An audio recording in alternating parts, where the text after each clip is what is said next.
In the mix, in the mix, in the mix, Carlton. What's good, everybody? You know, on the mix. It's your big dog K6, Chi-Town's finest, Carlton and Dig. This is episode 130, ladies and gentlemen. And of course, you know, we really got to do some recapping, y'all. Not only for sports, but of course, Drake dropped the album. So, of course, we got to give our reviews on that as well. Because the people have been talking. A lot of folks been talking. A lot of folks not pleased. A lot of folks were pleased. We're going to give our reviews on this one, our honest reviews on this one. Because, you know, certain folks been waiting. Yeah. You know, We got album drop 6 a.m. on Friday. Yeah. We got a good, y'all gonna hear from somebody y'all ain't heard from in a while. Yeah, man, yeah. We're glad to, you know, provide that. Hell yeah, man. Listen, man, it's still homecoming season, the month of October. So shout out to all my folks at the HBCUs. I gotta show love to the HBCUs because one, we're HBCU alums out here, man. It's always gonna be HBCU over everybody. Always remember that shit. So you know, Morgan couldn't celebrate their homecoming. We'll get into that later on. But it's cool because they still had festivities going on, which was still a good vibe. Outside of other things that might have taken place Friday night at the end of a function that didn't end so well, but it's okay because everybody still had a good time. Shout out to Bowie as well, man. They had their homecoming this weekend and this past weekend. Always a good time whenever I'm out with Bowie, man. I gotta give Bowie a very special, heartfelt shout out from Morgan State University because if y'all didn't know, y'all might have seen it on CNN. There was a shooting on Morgan's campus last Tuesday, and because of that, that was why they canceled pretty much all the on-campus homecoming activities at Morgan, and Bowie opened their doors to Morgan like with open arms. Like they stood in solidarity with Morgan. They had the orange and blue balloons and stuff all over the campus. They welcomed everybody because we couldn't celebrate on campus, and so I feel like that's how HBCU is supposed to get out. Hell yeah, man. But of course, folks always got to mess things up Again. because 2 to 3 students were shot. So you know our hearts are going out to Bowie and our hearts are going out to Morgan as well, man, because it really kind of like put a damper on a lot of things. Because I know a lot of folks, including myself, man, because you know I all my peoples is there. You, my friends, like that's family there, you know. So you look forward to going to campus and just like enjoying the vibes, and you know the Black family reunion get together. So it really sucked that you know y'all couldn't celebrate, but still found ways to you know celebrate at the functions. I know Euphoria, they had it lit. Yeah, Sunday this past weekend. Mimosa City, they always doing a damn thing. So yeah, man, it's never a complaint. Never a complaint on my end, man. But y'all know, as you can see what I'm repping right now, the first HBCU, of course. It's y'all week this week, right? It's our week, man. It's our week, but I'm not even looking forward to it because it's supposed to rain this weekend. Y'all get the good weather, and we always somehow get the rain. Hey, it rained during the morning, but it stopped. Yeah, by like 12 it was so. it was cool. Like the sun came out, it was nice. I'm like, damn, we gotta get the rain. Like I just don't get it, man. But I'm gonna still try to find a way to you know to have that joy come. Maybe once Saturday comes, it might change. I don't know. But, you know, I'm going to still be there, man. I got to go home. It's always good to be able to go home, man. Of course, shout out to the sponsor, Rich King Brand. As you can see, my guy drinking a Rich King hoodie.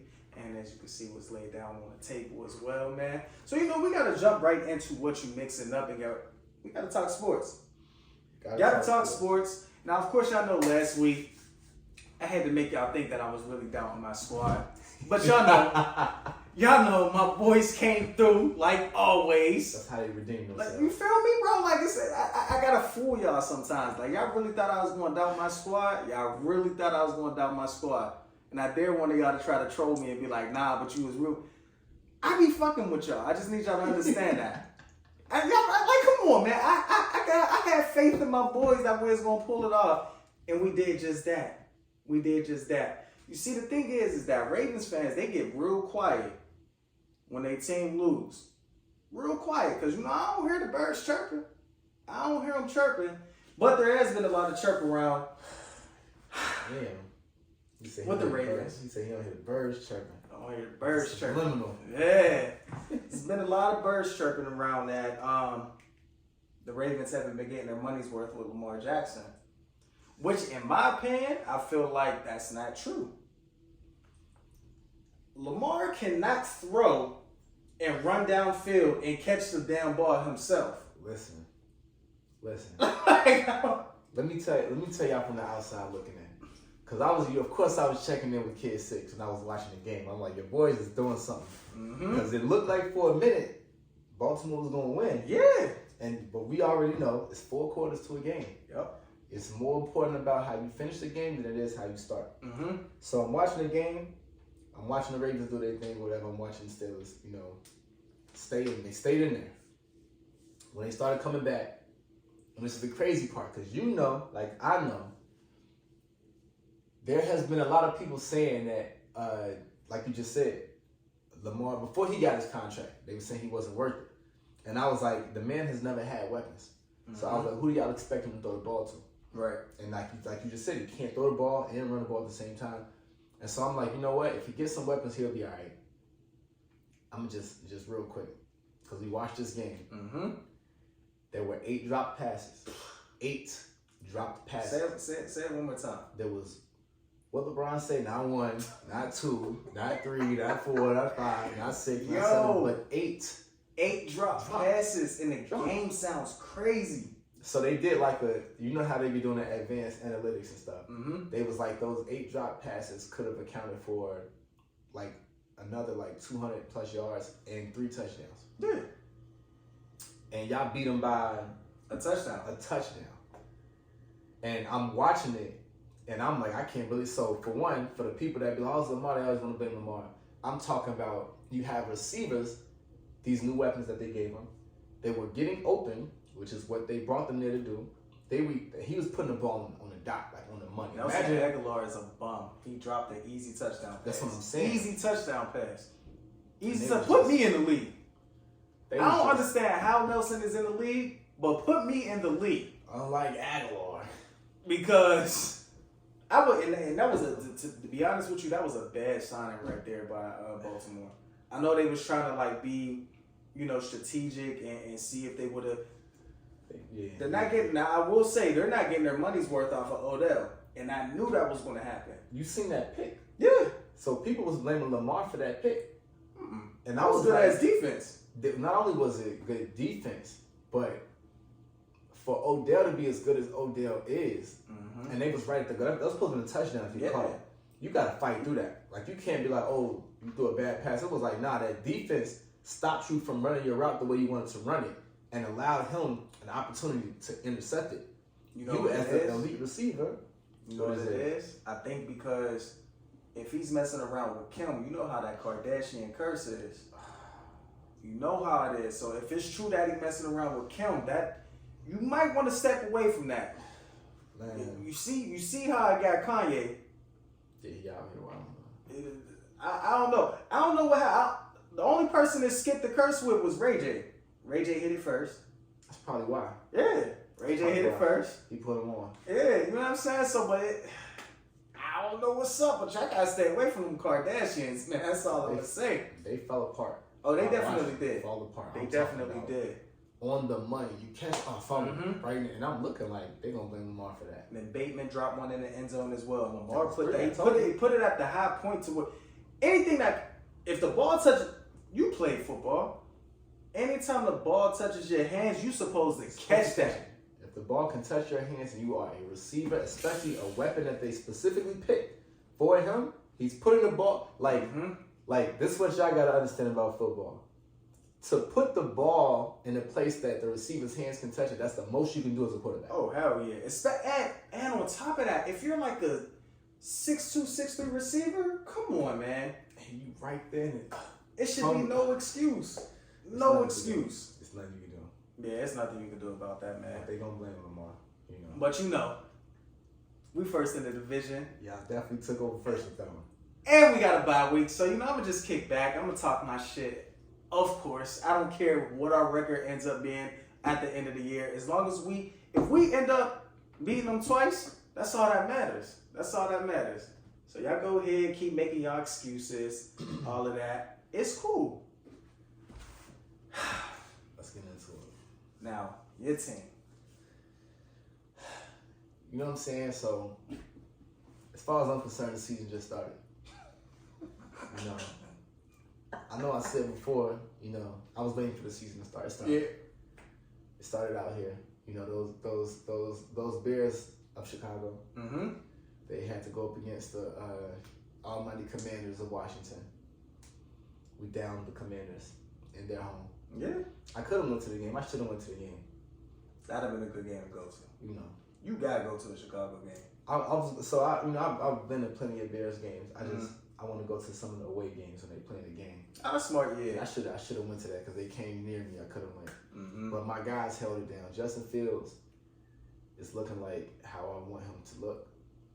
You know what I'm saying? And the crazy part about it is that he's been looking like that for the last couple games. Yeah. It was just, I don't know how they fell apart against that preseason game against the Broncos. I don't know how they fell apart. Yeah, I ain't gonna lie, I'd have been sick. This team just got 70 pieced. They got 70 pieced. And then, that was preseason as far as I'm concerned. But looking at that game and then looking at the Commanders game, some of the mistakes that we made that allowed Denver to come back, they kind of made a couple of those mistakes, but they fixed it. Because we was up 21, 7. We was up by a decent amount, and then they started coming back. I looked up, it was 20-11 or something like that, and I looked up again, and it was close. But then I looked up again, and we was up another 20. So it was essentially, if they would have done that in the game before, or in a couple other games. Like I said, every week it's a different problem. Yeah. One week it's Justin Fields acting like he don't know what he want to do. Another week, the defense is just not acting like they're enthused about stopping these people from scoring. Another week it's the O-line looking like they don't know how to protect quarterback. Mm-hmm. And then another week it looks like the coaching staff don't know what to do. And so every time they solve one problem, another one either reverse. But it looks like this game they did a decent job at clicking on all cylinders. And we ended up getting a W. Yeah. And it's a good W to have because y'all got the bye week this week. Mm-hmm. We got the extended because we played on Thursday. So we got the few extra days. Our game was on Sunday. So and y'all scored 40. And we scored 40. So that's what I was saying, bro. Y'all putting up points. I mentioned that because we can't even get close to 30, bro. we grown ass men out here that can't even reach damn near 30 points, bro. I'm stressed out. I look at everybody else's team. I'm jealous. I'll admit I am. I'm extremely jealous. I hate Matt Canada. He sucks. What you seen the joint I sent you, right? Yeah. So You gotta tell him. Byron Leftwich said he'd been hitting up the Steelers about the offensive coordinator position. Pittsburgh ain't ringing. They ain't picking up. I'll admit, we always, no matter when it comes to the talks about the Pittsburgh Steelers organization, we always gonna mention the 6 rings. That's cool, that's cute and everything. But they're also a stupid organization. They're cheap. They rely on loyalty a little too much. And it's just like, yo, y'all gotta break that habit. Y'all gotta have to break that habit. We just had this convo. How many coaches have y'all had in y'all history? 3 head coaches. Tomlin is the 3rd head coach in Steelers history. That's crazy. We done had more than that in the last decade. Like, bro, I don't get it. I don't get it. When it comes, and yeah, man, stop ignoring. I don't know who he's calling, but ping me. Let me just answer the phone and be like, bro, come on, and fire Matt Canada. I can't stress it enough, man. It's killing me. It's really, really killing me, man.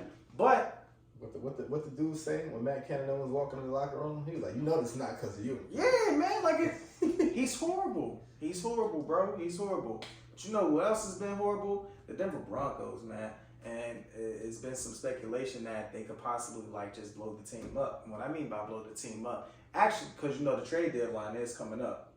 So it could be some potential star players who might be on the move, and I'm sure that they will be answering the phone calls. Why? Because they gave up a lot of picks to not only get Russell Wilson, but also to get Sean Payton as their head coach. And it just hasn't been clicking. So all I'm going to say, because they don't have no first round picks. Nah. They don't at all. All I'm going to say, if I'm the Steelers, because we got a first round pick, I would definitely offer a first round pick for Patrick Surtain.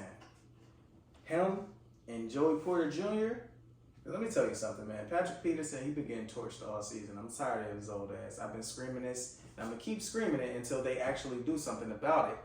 Move him to strong safety. That's it. Make life easy. It's like they want to make life difficult for themselves. Come on, man. You got to work smarter, not harder. You're making that man's life difficult out there. He's getting torched by these wide receivers. He can't keep up with them. But moving on to some news, man. Again, like you had mentioned at the beginning of the show, man, two or three students were shot on Bowie's campus, man. And I don't know what it is, because this isn't the first time this has happened. There was a shooting, I believe, last year that took place on Morgan's campus. Yeah. And then Bowie's homecoming was that same weekend, and they took that BS to Bowie, and the shooting took place on their campus. Damn, what happened last year? I think it was either last year or the year before that. Okay. But it's just getting out of hand, man. Like, y'all seriously got to put the guns down. I don't know what it is, why folks are still trying to, portray this thug mentality. Like, it's corny. If you can't fight, cool, take your L and walk away. But guns is just cowardly. I don't know what you're trying to prove out here, but it's a lot of folks that really look forward to going to homecoming, and it's a lot of folks that not only go there to rekindle friendships and all of that stuff and like just meet up with everybody, but it's like a family reunion. Exactly. And it's also folks up there that actually have their family there. So to put, little kids' lives in danger because it's just stupidity, man. Like, it's really getting out of hand. And I hate that, because I got a lot of love for my folks over at Morgan and up at Bowie. And it's horrible, man. Like, it's really horrible. I gotta make a quick disclaimer too, though, just for a little bit of clarity, because we do live in this 2023 United States of America, where if you hear about a shooting on a college campus, you think it's one of those mass shootings where somebody just grab like an AR and just start killing random people. These situations were not like that. I just wanted to make that clear, because I had family members calling me when this stuff was happening at Morgan, even though I've graduated so long ago. Right. I don't understand it. I appreciate the sentiments though. Yeah. But because that's what they thought though. They thought it was just like a shooting, and so the crazy part, it happened during coronation. So they were crowning the new Mr. Miss Morgan. My Miss Morgan was there. And they had to shelter in place. They wouldn't even let him out for a while. And she was fine and everything. Everybody was fine. But the way that they made it seem, and it's because you just have this underlying paranoia that could happen, because it does happen. That wasn't what it was. It was.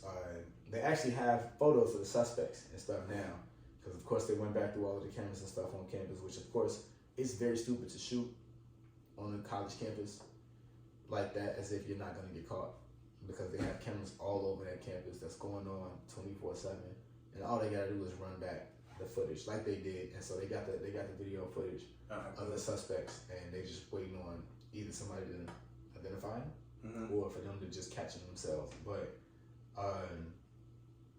these situations, that doesn't let them off the hook though. It was just like two groups of people that seen each other. Yes, they had problems with each other, start shooting. Yeah, and people, not only should they not be shooting, but when they choose to shoot, they don't even know how to shoot. So it's bullets flying in places that don't need to go. And so people that have nothing to do with anything are getting hit. You know what I'm saying? And same thing at Bowie. Like, the situation at Bowie, there was a video and it was some people fighting. And then it was like shortly thereafter the fighting, there was gunshots. So it's like clearly like people we've been saying, people just can't fight no more. They gotta do all of the extra nonsense and whatever, but it wasn't one of those types of situations. But that still don't let them off the hook. They still don't need to be shooting. Definitely doesn't. And I think they don't even need to be fighting, to be honest. Right. Like, why are you going? Homecoming. It's homecoming. And I hate to say this, but why are you going to homecoming to fight? Right. You know how many women are there? You know how many men are like what? It's a plethora of things out there that you could be doing. You just wake up like, yeah, I'm gonna go there, and if anybody start any problems with me, yeah, I'm gonna just sweat. What? Come on, man. Because it's like we keep saying, it's like a family reunion. It's like everybody knows. Like, who are you fighting? Why are you fighting? It's just pure stupidity, man. And on top of that, too, like if you're gonna go somewhere where there's a number of cameras, especially on a college campus, you know how stupid you gotta be, because we know that they ain't leave Baltimore. You know, remember how Ray Caruth killed this girl? Yeah. His dumbass was in a trunk. Where was he at? In Tennessee? Yeah. Man's left Charlotte and drove to Tennessee. And for those of you who don't know, because I know some of the younger generations will be like, who is Ray Caruth? Ray Caruth got to be one of the dumbest folks in America. I just want to let y'all know that. One of the dumbest folks. Just Google him. Ray Caruth, all right? If you've seen Original Kings of Comedy, Steve Harvey definitely mentioned this dumbass in one of his skits too. But yeah, but like you just can't be dumb out here. Like, come on, if you're going to do something, at least have an escape plan. Like, all right, gotta get out of Baltimore. You're easily going to get caught. Easily. I got it, because while we speaking on shootings too. Mm-hmm. There was a shooting that took place in Chicago over the weekend too. Damn. And it was at a club. I'm mentioning it for two reasons, because I know the club that it was at. Matter of fact, the last time I was home, we were at that club watching the Gervonta Davis Ryan Garcia fight. And they were shooting at the club. I mentioned it because a video surfaced. And it was like a very clear video. It wasn't just like commotion. It was like you see the shooters, like the actual shooters holding a gun like this, letting it fly. But shooting into a crowd of people. And I think like 8 people got shot. I don't want to say no. I know 8 people didn't die. I think like 1 person may have died or something like that, or like 3 critical. You know what I'm saying? Or don't quote me on it, but 8 people did get shot. And the video is just so crazy because you've seen the fights. Like it was just a lot of fights, and then you just seen people shoot. But then the people that shoot, it's not even like they were trying to be discreet about it. They are in the middle of the street walking. One dude was just like, it was like casual. Like he definitely had his hand in his pocket, turned around. You see him shooting the other guy. He's walking. He got his other hand shooting. You see people ducking. Even some people around have become so immune to the shooting that they were just kind of like just walking away. Like damn, look at that's crazy. And it's like, bro, they shoot. Like get out of there. Right. Some people kind of standing around watching, and I'm like, dog, 8 people ended up getting shot, and it could have been somebody else. But it's like shooting to a crowd of people is stupid. Yeah, it's so stupid. And then so the gun violence thing, like we keep saying, the only way that can be resolved, they gotta reform some gun laws. We don't need guns. We literally don't need guns at all. But the other reason why I wanted to mention that is because anytime anything happens in this country, it gets political. And so what I mean by that is that when the news spread about this shooting in Chicago, it just said shooting happened after brawl in River North, which is like the area downtown Chicago. For one, downtown Chicago, it's starting to look very crazy. Like it's starting to look like Gotham City. Damn. Like that's like the most beautiful part of the city. It's like the most protected part of the city, and it's starting to look crazy down there. But it just says shooting in River North. You know what I'm saying? It didn't say what establishment, it didn't say what happened, none of that. And the reason why is because that establishment is white owned. And I say I'm even mentioning this not just because of if it was black owned, we know the name of the establishment would have been plastered all over everywhere. What? Hell yeah. They would have let it be known that this is a black owned establishment and all that. Because some friends of mine, some of my close friends from back home I grew up with, they owned a club. They got shut down a few years ago. The club was very successful. You know, it was a great job. But of course, like I say, propaganda at work. We already know how this country works. Once they started it and they found out it was black owned, it was like the city started working double time against like its success. Like always. Yeah, so it's like little stuff happened. Like I feel like any kind of club or whatever, you have to be able to try to mitigate altercations because I don't think that's avoidable. Like most places, they do a decent job at making sure that certain stuff doesn't happen. Of course, it's up to the decorum of the people too to know how to de-escalate situations or whatever. Right. But also, anytime I don't know a single club ever that hasn't had altercations. Even like within like the month, you might have a couple, even if it's big or small, whatever. But they will always amplify if there was an altercation because most of the time it wasn't. They had good security police officers on staff, and they did a great job at trying to mitigate some of that. But some stuff doesn't even have to be there. It could be people leaving there and they down the street in whichever direction, and then something happens over there. Then they're gonna blame that club. The name of the club is gonna be plastered all over. Like I've seen this happen, and it's just crazy because when they shut them down, it was just like they was waiting for a reason, and then the reason that they shut them down was the stupid reason, but they just need anything. But the same club that this shooting 8 people got shot at, they didn't even put the name of it out there. Even like when I was seeing about, you know what I'm saying, my men's in the group chat, like they back home, my friends is telling me like, yeah, this happened at Bloom. I'm gonna say the name. That's why it's called Bloom. It happened at Bloom, and I'm like, damn, that's crazy. It happened up there, but then in the video you see it, so I'm like, I recognize it. That's definitely Bloom. Yeah. But then it sucks because it's like, for one, it's unfortunate that the people got shot. It's unfortunate that people are shooting, and then like they still got to use that for some kind of political game. So I mean. Crazy, man. They go bullshit. Hell yeah, man. Moving on to some entertainment. So before we jump into Kevin Gates is a wild ass dude. Before we jump into that nigga though, I'm not sure if you know. I know I be in tune with Club Shay Shannon Sharp's podcast, and he just had on there Marshawn Lynch. So Marshawn, talked about his time in Seattle, and of course he talked about their loss in the Super Bowl, which they should have won. They ain't want him to get MVP of the game. They wanted Russ to be the MVP, of course. Man, I'm so glad he talked about this. Yeah, hell yeah, man. But he talked about his relationship with Russ, and of course you want to have a bond, not just on the field, but outside of the locker room as well. And he wanted to get his number, contact him, and just like pretty much just, it's cool, like not the Super Bowl game, but it was like I think it was one of their playoff games, and Russ was just looking ugly out there, but somehow they still won it. It might have been the game against, remember the game they played against Green Bay that they won? Yeah. And Russ had like 4 picks. He definitely did. I think he was talking about that game. Yeah. So he wanted to get in contact with him, and was that NFC Championship? I think so. I think so too. And he ended up he had to reach out to somebody to get his number, and then Russ contacted him from a private number.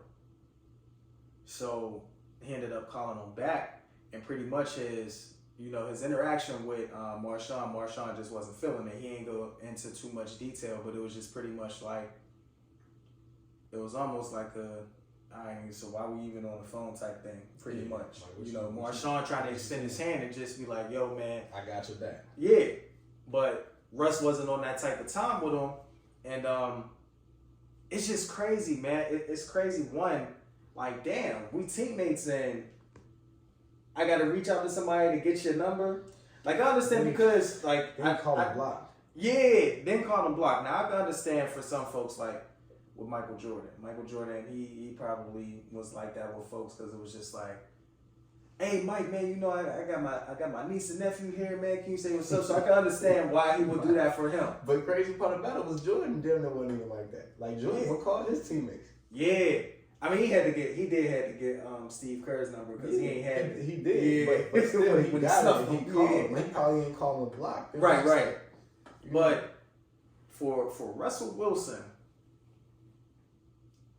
to call block, like Marshawn is somebody I would definitely want to have my back. But to not have his number and just be like, yo, you know what, man, I appreciate it. Like, we're going to go to war together. I appreciate That's just crazy, man, because I wonder how many other NFL players are like this or have been like this, you know? I think they were saying, too, at one point, like, even when he was still it might have been Seattle or when he got to Denver, so he kind of, like, wanted to have his own. I think that when he got to Denver. Yeah, he wanted to have, like, his own space, like, where no one can. Yeah, none of the teammates can have it. Matter of fact, that was definitely Denver because some of the teammates that was speaking about it was just like, you just getting here. And we don't even know you. And you're not even giving us a chance to know you. You automatically isolating yourself, and that's crazy. Yeah, so I could honestly see why a lot of folks don't really be rocking with Russ. And we've been saying he's corny. We've been saying it's a number of reasons as to why he's corny. But it's one of them. That's one of them right there. You know, that's one of the reasons. It's just like, bro, you not Tom Brady. Let's just throw that out there. All right, I understand, you know, you got on, you left your white girl, now you got Sierra and everything. But, bro, just relax, all right? You should be happy that these folks actually want to extend and you know, have a relationship outside of football and all of that, but relax, because this really might end up being your last season in Denver anyway, to be honest with you, because it's not working out. It hasn't been since you got there. Even under Sean Payton, still horrible. So I don't know. Yeah, bro, because like, and mind you, we're not here to bash Russ at all because, I mean, he's seemingly a nice guy, but nice and good is two different things. Because there's like levels to that, like being good or whatever the case might be. Yeah. Because as a teammate, we've played team sports before. It can show on the court, on the field, on whatever. Yeah. When you and your teammates are not clicking on, you know, all levels. When y'all don't have that kind of chemistry, and we already know the teammates that, now mind you, when you on team sports, y'all know it's all different kinds of personalities.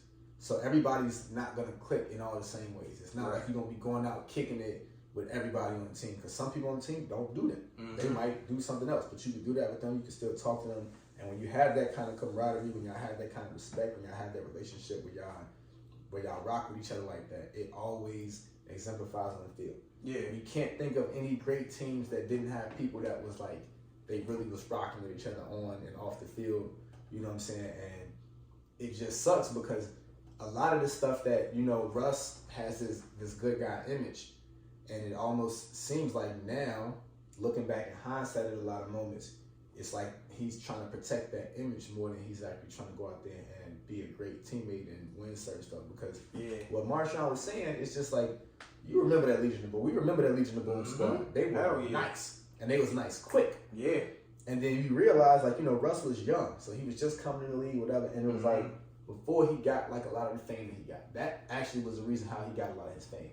And so when stuff was going down, we know that defense was like a legendary defense.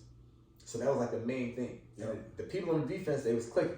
Even when you had the weapons, like Marshawn was kicking it with the defense play. He kicking it with other people that don't even like got nothing to do. He's a running back. He didn't have nothing to do with the DBs and the linebackers, but he was kicking with them because that team camaraderie. And then Russ was young. Russ probably, you know, trying to see where he could fit in, and then probably start isolating after they got that first chip. You know, he had the image. Now he's in the spotlight more because he's the guy. He's the quarterback. And then that second year, it was always a question. And you remember watching that game. Oh, yeah. I remember watching that game. And when it was second down, first of all, and they threw it on second down, And we all know Marshawn Lynch, you can pile the whole defensive line on his back, and he will carry them into the touchdown. If y'all don't know, just look up Seattle Seahawks versus the New Orleans Saints playoff game. Wild card playoff game. Please. He was doing that all game. I'm talking, they trying to tackle him. He's standing people up. They 3 people on his back, and he's literally dragging them an extra 5 yards or getting them off of. I think they call him Beast Mode. His name is Beast Mode for a reason. So the whole world was like, we know they're going to give him the ball. And then they didn't. And so when they didn't, you know, everybody's like, it's the coach's call. It's the coach's call. Now, we already know that the coach could definitely call that. But we know, too, sometimes the quarterback might get in the huddle and be like, yo, coach want me to run this. But he don't see what I see right now, so I'm switching it to this. Mm-hmm. And everybody was kind of looking at Russ like, why you didn't switch it? Why you didn't switch it? He just like, you know, that's what he called. We was going to try to go with that play. And the whole world was like, this is a bad play. Yeah. This is a bad play. Give the ball to Marshawn.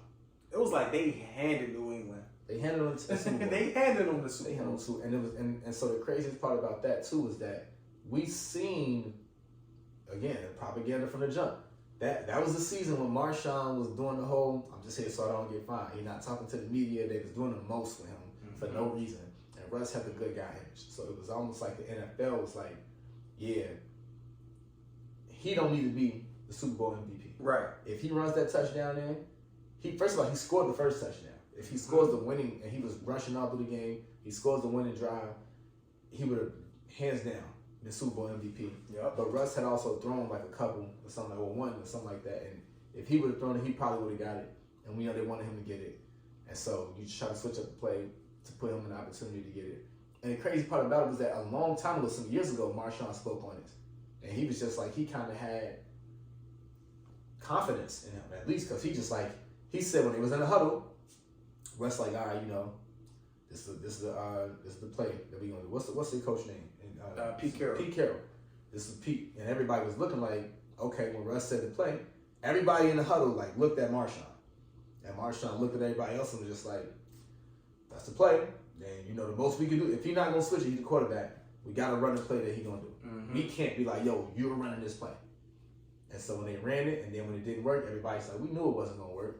But they had to have the faith and try to make it work because it's like, it's nothing else you can do. Yeah. And so when it didn't, we see how Marshawn laughed in their face because Rush just went over there, man, we'll get him next time. You know, we get him next time.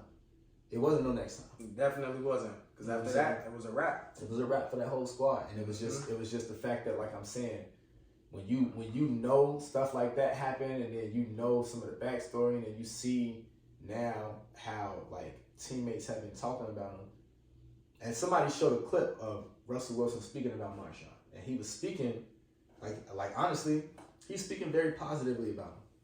But the thing about it was that it just seemed kind of odd to me. I think Russ is just like, I don't want to say a fraud, but I think he like you said earlier, he's trying to force this good guy image. Man. You know, with the kissing the babies, like he the president and all of that. Like, bro, your team is trash. You should be solely focused on getting this team together to try to make the playoffs. Y'all were horrible last year. Y'all horrible this year. You worried about kissing somebody's child. What the coach said to him earlier this year? Yeah, he said something similar. Yeah, like, bro, stop trying to like run for president or something. You gotta stop kissing babies, bro. Like, and focus on trying to. And so that's what I was meaning too, because when I say it seemed kind of odd, it was like when they asked him to speak on Marshawn, it was almost like he gave like a general POV, like, yeah, you know, he's a good guy. He works really hard, and you know, when it was almost like he was speaking about like on field stuff. Yeah. And when he was doing that, people like from like what's the word? Not from the streets. I'm gonna say from the county. I'm gonna say from the burbs then. Fuck it. But from that POV, you would look at him like, well, hey, it seems like he likes the guy. He's speaking about it. But then for people that understand, they can be like, yo, he's just saying that because he's trying to clean up and come up with some kind of answer and make himself look good. Yeah. But if you really know them, you know that if you really know how you can properly answer the question. Mm-hmm. He didn't speak about nothing specific between them. He didn't speak about nothing off the field. He just was kind of just like, speaking about stuff that we all know and making it sound good with his own words. Mm-hmm. And we was just like, bro, I could see through that BS. You don't really know. Like, we could, from the answer, you could be looking at him and be like, bro, you don't even really know him, do you? At all. But at all. I'm just glad my nigga Beast Mode didn't. I'm just mad my nigga Beast Mode didn't get that second ring, bro. He would have got that. Because that was back to back. Because the year prior they spanked the Broncos. From the very first drive, from the very first down, it was a wrap. Like it was a wrap. So that should have been back to back. They would have been the first back to back since New England, right? I believe New England did it early in the 2000s with Tom Brady, right? Yeah, and you know what? No, and then prior to New England, I think it was Denver. I think Denver had in the 90s. Yeah, I think Denver had did a back to back too. Did the Cowboys do one too? Damn, that's a good question. Damn, I think the Cowboys might have. I don't know. The Cowboys' last Super Bowl appearance was 1995. So I mean, hey, what were you doing in '95? That early 90s was a lot of NFC East. Yeah, winning chip. You gotta blame Buffalo for that. Them boys lost 4 in a row, all to the NFC East. Crazy. I know they look back at that shit. It's teams that have 0 appearances. Yeah. But to have 4? You have 4. To have 4 in a row. 4 in a row is insane. Like, trying to get to the Super Bowl is tough at itself. But y'all had 4 opportunities in a row. In a row? I've never seen a team go 4 in a row. That's crazy. Football. That's just insane. That's just insane, man. Sound good, man. But moving on, man. So we got to talk about Kevin Gates, y'all. I don't know what the hell is going on. I don't know if folks forgot, but COVID is still going on outside, y'all. I just need y'all to understand that. COVID's still going on. I don't know who got this girl pregnant. I know he is pissed. Maybe they not together. Maybe she's single. Who knows? But that's going to be your baby mom. So to watch your baby mother go on stage and let another grown man, a nasty nigga like Kevin Gates at that, spit in her mouth? Somebody said she was pregnant. I don't know if that's true. You don't think she was pregnant? You think she just had a little bear pudge? No, I don't even know because I didn't look at her stomach. I don't even think I seen it. I just seen somebody say that when they posted it on their story. They said that and she was pregnant. And I was like, what? Maybe she wasn't. Sometimes we do get fooled. Now, if she wasn't pregnant, I don't know. I don't even know where that spawned from. I still haven't looked at the video to look at her. You gotta see her belly. You know, it looks like she got when I seen the video, I just seen her face and his face and him spitting in her mouth.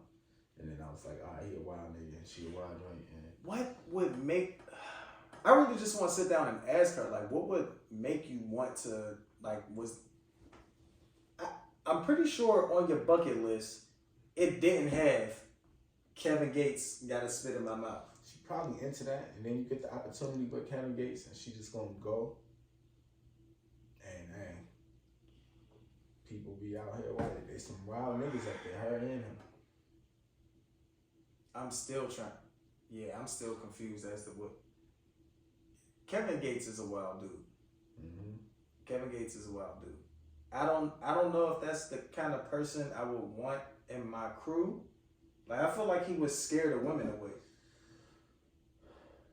Hey. But then he might not. I don't know. It's kind of, I don't know. What you think, C? Would he scared of women away? Certain bitches that like him. I'm about to say he gonna scare some away. He's gonna trap. He don't get the women. He get the bitches. Okay. Gotcha. He get the bitches that like that. So if she is pregnant, that's ill. It's just ill regardless. Like, but you know, a lot of people like swap and spit. What the hell say? Women get respect. Bitches get what they deserve. Man. That's really just wild. That's really just wild, man. Moving on. So Anthony Mackie. So a woman took to social media. Of course, everybody always love going to social media after everything that transpired. with their life, man. Woman approached Anthony. I believe they were at the Saints game, and approached him, asking if he could take a photo with her grandson, and he politely declined. So of course she was upset about that, goes to social media and says that Anthony turned down my grandson, and you're a black superhero, and these kids look up to you, yada yada yada, this other stuff. People really have to understand entitlement.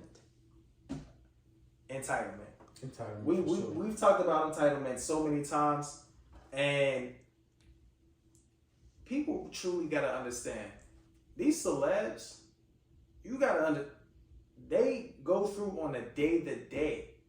Do you think you are the first person that he's declined? Do you think that's your first grandchild, whomever has been declined? No.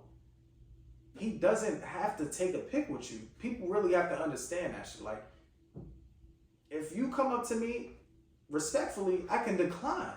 Hey, you know what? No, thank you. I'm not, trying to take no pics. It's not rude. It's not rude at all. Y'all have to get out of this mindset that anytime you encounter a celebrity, they're off rip immediately supposed to take a pic, because in reality, y'all are already being weird by one, instantly taking your phone out and recording them without them knowing, and then just having the camera right there just staring at them. It's weird. It's weird behavior. Y'all be making these celebs not like y'all. It's y'all. It's really not them, because they don't have, again, the entitlement. They don't have to take these pics, but y'all make it worse for them every single time, because you are quick to freaking take out your goddamn phone, record, or take a picture. For what? And then post it on Twitter. Anywhere on social media. Oh yeah, look who I saw. Let that man be in peace. People are weird, man. I just feel like it's like Eminem made a song about that. The way I am. And thank you for everything that I get, but I can't take a shit in the bathroom without someone standing by in. No one will sign your autograph. You can call me an asshole. I'm glad, because I am whatever you say I am. But if y'all remember that song, y'all know how, I feel like people forget that celebrities are people. Mm-hmm. They're humans. They are just like me and you. Just because they seemingly a bigger entity than what they are because other people know them and they got a lot of money most of the time. Mm-hmm. That doesn't make them any less human. It actually, if you can try to warp your mind into imagining what it's like to be a celebrity, and we gotta understand the stuff that we as normal human beings take for granted. Yeah. The fact that we can walk into a store, any kind of store, grocery store, gas station, Walgreens, Walmart, the mall, and be normal. You know how many days I don't want any interaction with none of you I'm not gonna say the word, I should have said it. I don't even want no interaction with nobody. And if I was a celebrity, I wouldn't even be able to go outside. It's days where I can be I don't want to interact with nobody. I can go to the store, I can do everything, and I won't even have to talk to nobody. They can't even go to drive through, they can't do none of that. Mm-hmm. And like you said, it's more on the people than it is on him to be able to take rejection. Yeah. If he says okay, cool. If he says no, cool. And then you go about your life. You seen him, hey man, I'm a fan, whatever. There's been plenty of times, it's so crazy because you don't run into celebrities often. But it's been plenty of times that I've seen celebrities, and I don't think I've ever gotten pictures with any of them, nothing like that, to be honest. But honestly, I can't really think of no pictures I've gotten with celebrities, but I've seen some, and it's so crazy because the moments when I be running into celebrities is mostly inopportune moments, and I'll see them, and I just might, even if I feel like I gotta say something to them, I might choose my words, and I might be like, bro, I'm a fan, or man, I'm a fan. Keep doing your thing and keep pushing. Yeah. And they appreciate that. Sometimes sometimes you can kind of read the situation and tell. Even if you can't, like I just said, be okay with being told no. Facts. People not good with that. Nah, it's crazy because even when I saw, I forget his real name, but B. Mickey. Yeah, yeah. When I saw him during the BET Awards, I went up to him. I was just like, "Yo, you did your thing. Keep doing your thing." Da da da. Left it at that. Wasn't immediately like, "Oh, hey, can I get a pic?" None of that. And then when he saw me again, he was like, "Yo, what's good, bro?" Da da da. We just chopping it up, small talking. And then I was like, "Yo, is it cool if we get a pic?" He's like, "Yeah, man, of course." Like, I don't immediately jump right into it. You see how you able to read the energy? Yeah, you gotta be able to read the energy, Some man. people don't do that. But they don't understand none of that. They don't Oh, care Being in about it. Atlanta, like I used to see them all the time. I used to go to the celebrity parties, but I mean the groupies be in their face, and I thought that this shit was weird. Yeah. I had time when Groupies niggas didn't gonna want do to it. even Groupies talk to gonna do them Yeah, the groupies gonna stay consistent being a group. in their face, but you could see that it still was like, Right. like They stay over looking out there. for Like something. I got my drink in my hand, like I'm about to go perform or whatever the case may be, and. Yeah. They got that. They thinking for self. They're not even thinking about it from the other side, and that's why that's the personable part that I feel like people don't take into consideration.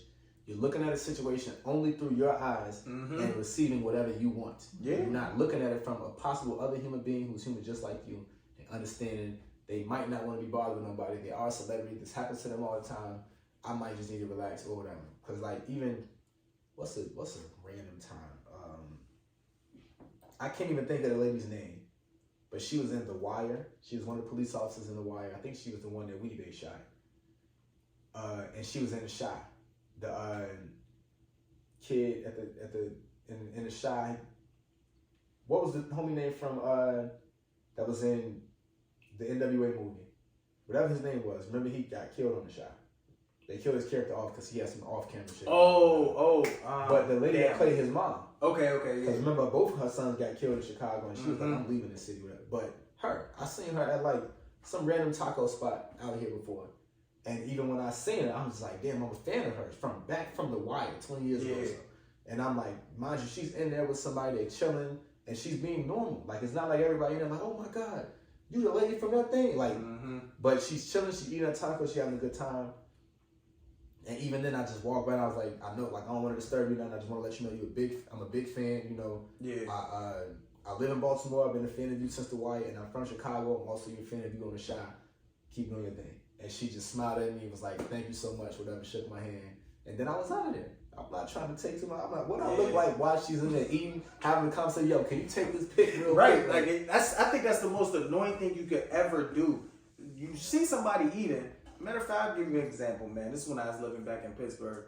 I was working out at the mall, and I see Troy Polamalu. So I'm in the line trying to get some food.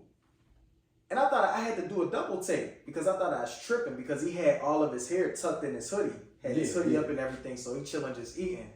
So I look over. I'm like, I know that ain't him. So I look back over, and he look up at me because he probably thought I was just about to jump out of line. I'm just like, now he's on the phone too. And I'm like, I just smiled and I was like, gave him the head nod, kept it moving. He gave me the head nod back. Cause I'm like, bro, you trying to eat right now? Cause if I go over there and be like, yo, can I get a pic? Everybody gonna look like, who is taking a pic with? I'm like, oh, that's Troy. Yeah, like, bro, he tried to be low. Yeah. I see you, bro. You see, bro. If you see me and I see you, yep. And bro, the craziest part about it is that you realize in a moment like that, he's human. He recognized you as human, and y'all had mutual respect on a human level. Hell yeah. And without even saying much, you just, yo, I see you, and because I recognize you, you know I'm a fan. He good looks, but Yep, like, y'all ain't got to say you look. All right, bro, keep it pushing. Hell yeah, man. There's people that's like that, bro. The most personal ones might have a day when they don't feel like it. Unless you somebody like J. Cole. I ain't gonna lie. I feel like Cole might speak to everybody ever. Every time I mean, on his interview, he say he just be outside. Like, he be walking around. He don't have no bodyguards, no nothing. He just be chilling. And if you speak to him, you speak to him. If you don't, you don't. Cole's like, really, yeah. But he don't seem like he's. You really want to talk to him though. So I don't know. Cole? Yeah, Cole, like, I mean, I ain't gonna lie. I met Cole like maybe 3 times. Every time I met him, it was random as fuck. But every single time he spoke to me, dapped me up, and it was. I'm not saying that, but I'm saying like, I don't feel like you could just walk up on this nigga like. Hey, I'm not gonna lie. I don't know. That's exactly what happened. Oh, every time, shit. like, well, one time it was like at a concert, like you and me. Oh, okay. The other 2 times it was like Just out. The first time I ever seen J. Cole in real life, I was at this club in Chicago. Ironically, the club was called Sangria. They got sangria everywhere. But I'm at the club in Chicago. I'm literally at the door. We had our table in there, so I'm the last of my friends to go in with the table. And the security guard takes my ID. He hands it right back to me. He's like, hold on. So I'm like, bro, my people just went in there. What you doing? And then I hear somebody in the back like, yo, is that J. Cole? So I turned around in the line to see who just said that. Yeah. But right when I turned around, I look, he's right here in front of me. Oh, so I'm like, oh, I'm like, this is J. Cole. Like, mind you, this might have been before his first album dropped. This was like, I think Friday Night Lights. Yo, is he tall? Yeah, so literally, look, check it out. So literally, right when I said, I'm like, there this is J. Cole. He steps up on the same step as me. So I look, I'm like, damn, this nigga. Now, mind you, Cole, like, I'm not gonna lie, me and him probably the same exact height. Okay. So when I look at him, I'm like, ball. He used to play ball, right? Yeah, Cole like 6'3". He might be, honestly, with his hair now, he might be a little bit taller than that. But Cole was like, we was like literally eye level. So when he was one step below. So I'm looking at him. Then he stepped up on the same step. I'm like, oh, like this nigga Cole, like he's kind of tall. But then I'm like, bro, it's J. Cole standing in front of me. Yeah. So I'm like, damn, bro, like what up? And he's like, Spo was good, homie, whatever. And he's the humblest person in the world. He just take his ID out. He had a regular black leather wallet. That's what he said. You know what I'm saying? Takes it out, hands the guy, and I'm looking at the security like, bro, I'm to the security. I got my ID in my hand still. I'm like, bro, do you know who this is? Like, what you checking his ID for? But Cole don't care. Cole just like his protocol. And I understand this protocol. The security guard check people's ID. I'm no different than the rest of y'all. Here's my ID. Mm-hmm. And I'm like, wow. He was in there. On Hot the Hut. But he was in the club in his section. And he was just chilling. People was coming up taking pictures. They was chilling. And he was like a regular person in that party with us. The second time I met him, it was on my birthday when I turned like 23. I'm at a day party. And I didn't even think it was really him because it was so casual how he was just there. I was in New York. That's lit. I'm talking about, and you see Cole. Bro, first of all, that day party was lit. That was a lit ass day party. And we were in that party, and then they opened up the roof, and it just like sent it through the roof. I don't know what happened, but I'm in there, and I'm chilling. Mind you, I'm on the phone texting somebody, and my mans, they walked off. I think they was going to get a drink or something. I don't know, but they walked off real quick. So I'm like, all right, I'm finna just, I don't know, walk around real quick. So I like put my phone up, and I'm walking. Mind you, it's like a walkway. It's nobody really there. Everybody's on the other side partying. And you could literally be chilling. A lot of people's chilling in this little walkway chilling. And I'm walking, it's J. Cole, and it's like two of his homies. And in my mind, y'all know I be joking with people. I be on joke time a lot because that shit be funny in my head. But I'm looking like, bro, this nigga look just like J. Cole. Like, so now I'm like, bro, watch this. As I get closer to him, I'm like, yo, Cold World, homie. And he reached his hand out, dapped me up, and was like, what's good? And then kept it pushing. And then as I'm like, when our hands touch from the dap, as he coming in for the full dap, that's when I realized this is really J. Cole. Like, I'm like, Cold World, homie. Then I'm like, oh, shit, is really him. And I'm like, if I walk off, like, damn, this nigga Cole crazy. And my mans had seen me walking off, and they like, bro, like, do you know him or something? I'm like, nah. He's like, bro, it's J. Cole. You just dapped the nigga like you know him. I said, he just dapped me like you know him. What you talking about? Like, all I said was Cold World, homie. Like, and in my mind, I'm joking. Because I'm like, in my mind, this ain't J. Cole. You just a nigga that look like J. Cole. As a matter of fact, I'm finna let you know you look like J. Cole. And I'm gonna tell your ass it's a Cold World. The nigga dapped me. Well, it may just be women that he kind of be like, all right. Maybe. Chill. Maybe. Because women, he kind of keep them at an elbow length. Yeah, you know. Stiff on. But and to that point though, everybody has their prerogative. So the overall theme is you gotta know how to read the energy. Be okay with being told no. If a celebrity don't want to talk to you or take a picture because they get this all the time, and go live your life. Just tell them you're a fan and keep pushing. Hell yeah, man. That's all you gotta do. Should we call her now? Oh yeah. Should we? We can go ahead. Yeah. Cause y'all, this gonna be our For All the Dogs review, ladies and gentlemen. And you know, Leah been talking about it since the album dropped Friday at 6 a.m. Leah came in and let us know damn near at 10 o'clock that the album was trash off of one listen. It was like 9:57 a.m. It was like, all right, bro. I was waiting. I'm like, it's only a matter of time before she tells us this. I'm like, all right. So we just had to wait because you know, of course, she immediately made sure to let us know that the album was trash. She wasn't feeling it. I myself I definitely gave it a few listens over the weekend. I listened to it when I did my workout. And then when I got home, listened to it in the car, of course. And then when I got home, ran it back again so I could actually sit there and listen to it. Listen to it over the weekend while I was going out. Then again, sat down, actually had the time to just like really dissect and be like, okay, listen. I'm glad Drake is actually going to take this time away from music, a year or so before he comes back and gives us more. We ran. She read. Should we FaceTime or should we? First of all, the special guest that y'all haven't heard from the therapist in a while, and we about to join that in. She's been going through some stuff, so of course, keep her in y'all thoughts and prayers as well. Always. Of course, we always showing love to the therapist. We finna get her back in the mix. Should I call her FaceTime? FaceTime. She can see she can see the faces. Yeah, man. Hold on. Let me use this to make this useful again. Shout out to So F and Classy Edge. I can see what we're using right now. Look who it is. Yo. Let me show y'all. We gotta show y'all to the mixes. Look who it is. Check it out. Wave to the people, yeah. We thought about it. We just asked. Tell them again. What's up, Mixxeners? They probably can't see me. Thank you. Y'all better zoom in on Yeah, your they camera. gonna zoom in. We just debated if we was gonna do the FaceTime or a phone call, and we was like, you know what? We was like, let the people see it. Let the people see the difference. Man. So it's been a minute. It's been a minute. It's definitely been a minute, Mixxeners. It's been a minute. I am home dealing with personal issues, which is why I've been away. But I miss you guys, and I was like, you know what? I definitely gotta get in, especially on this tape. So here I am. She ain't really been hitting us to get on the episode, but she made sure when Drake's album dropped, she said, "Oh, call me. I want to be on there." I told y'all to call me on other episodes. Nah, she told us that. She told us Nah, that. this one, she put a lot of emphasis. She said, "Call me. Make sure." Yes, call me. They're not in the group chat. See, Mixxeners, I'm still active in the group chat. So we be talking, we be debating like it's the show. So y'all really missing the behind the scene action. So we gonna give it to y'all. We gonna do y'all one better. Because we don't wanna cater towards the y'all know how it gets when Leah starts talking about Drake.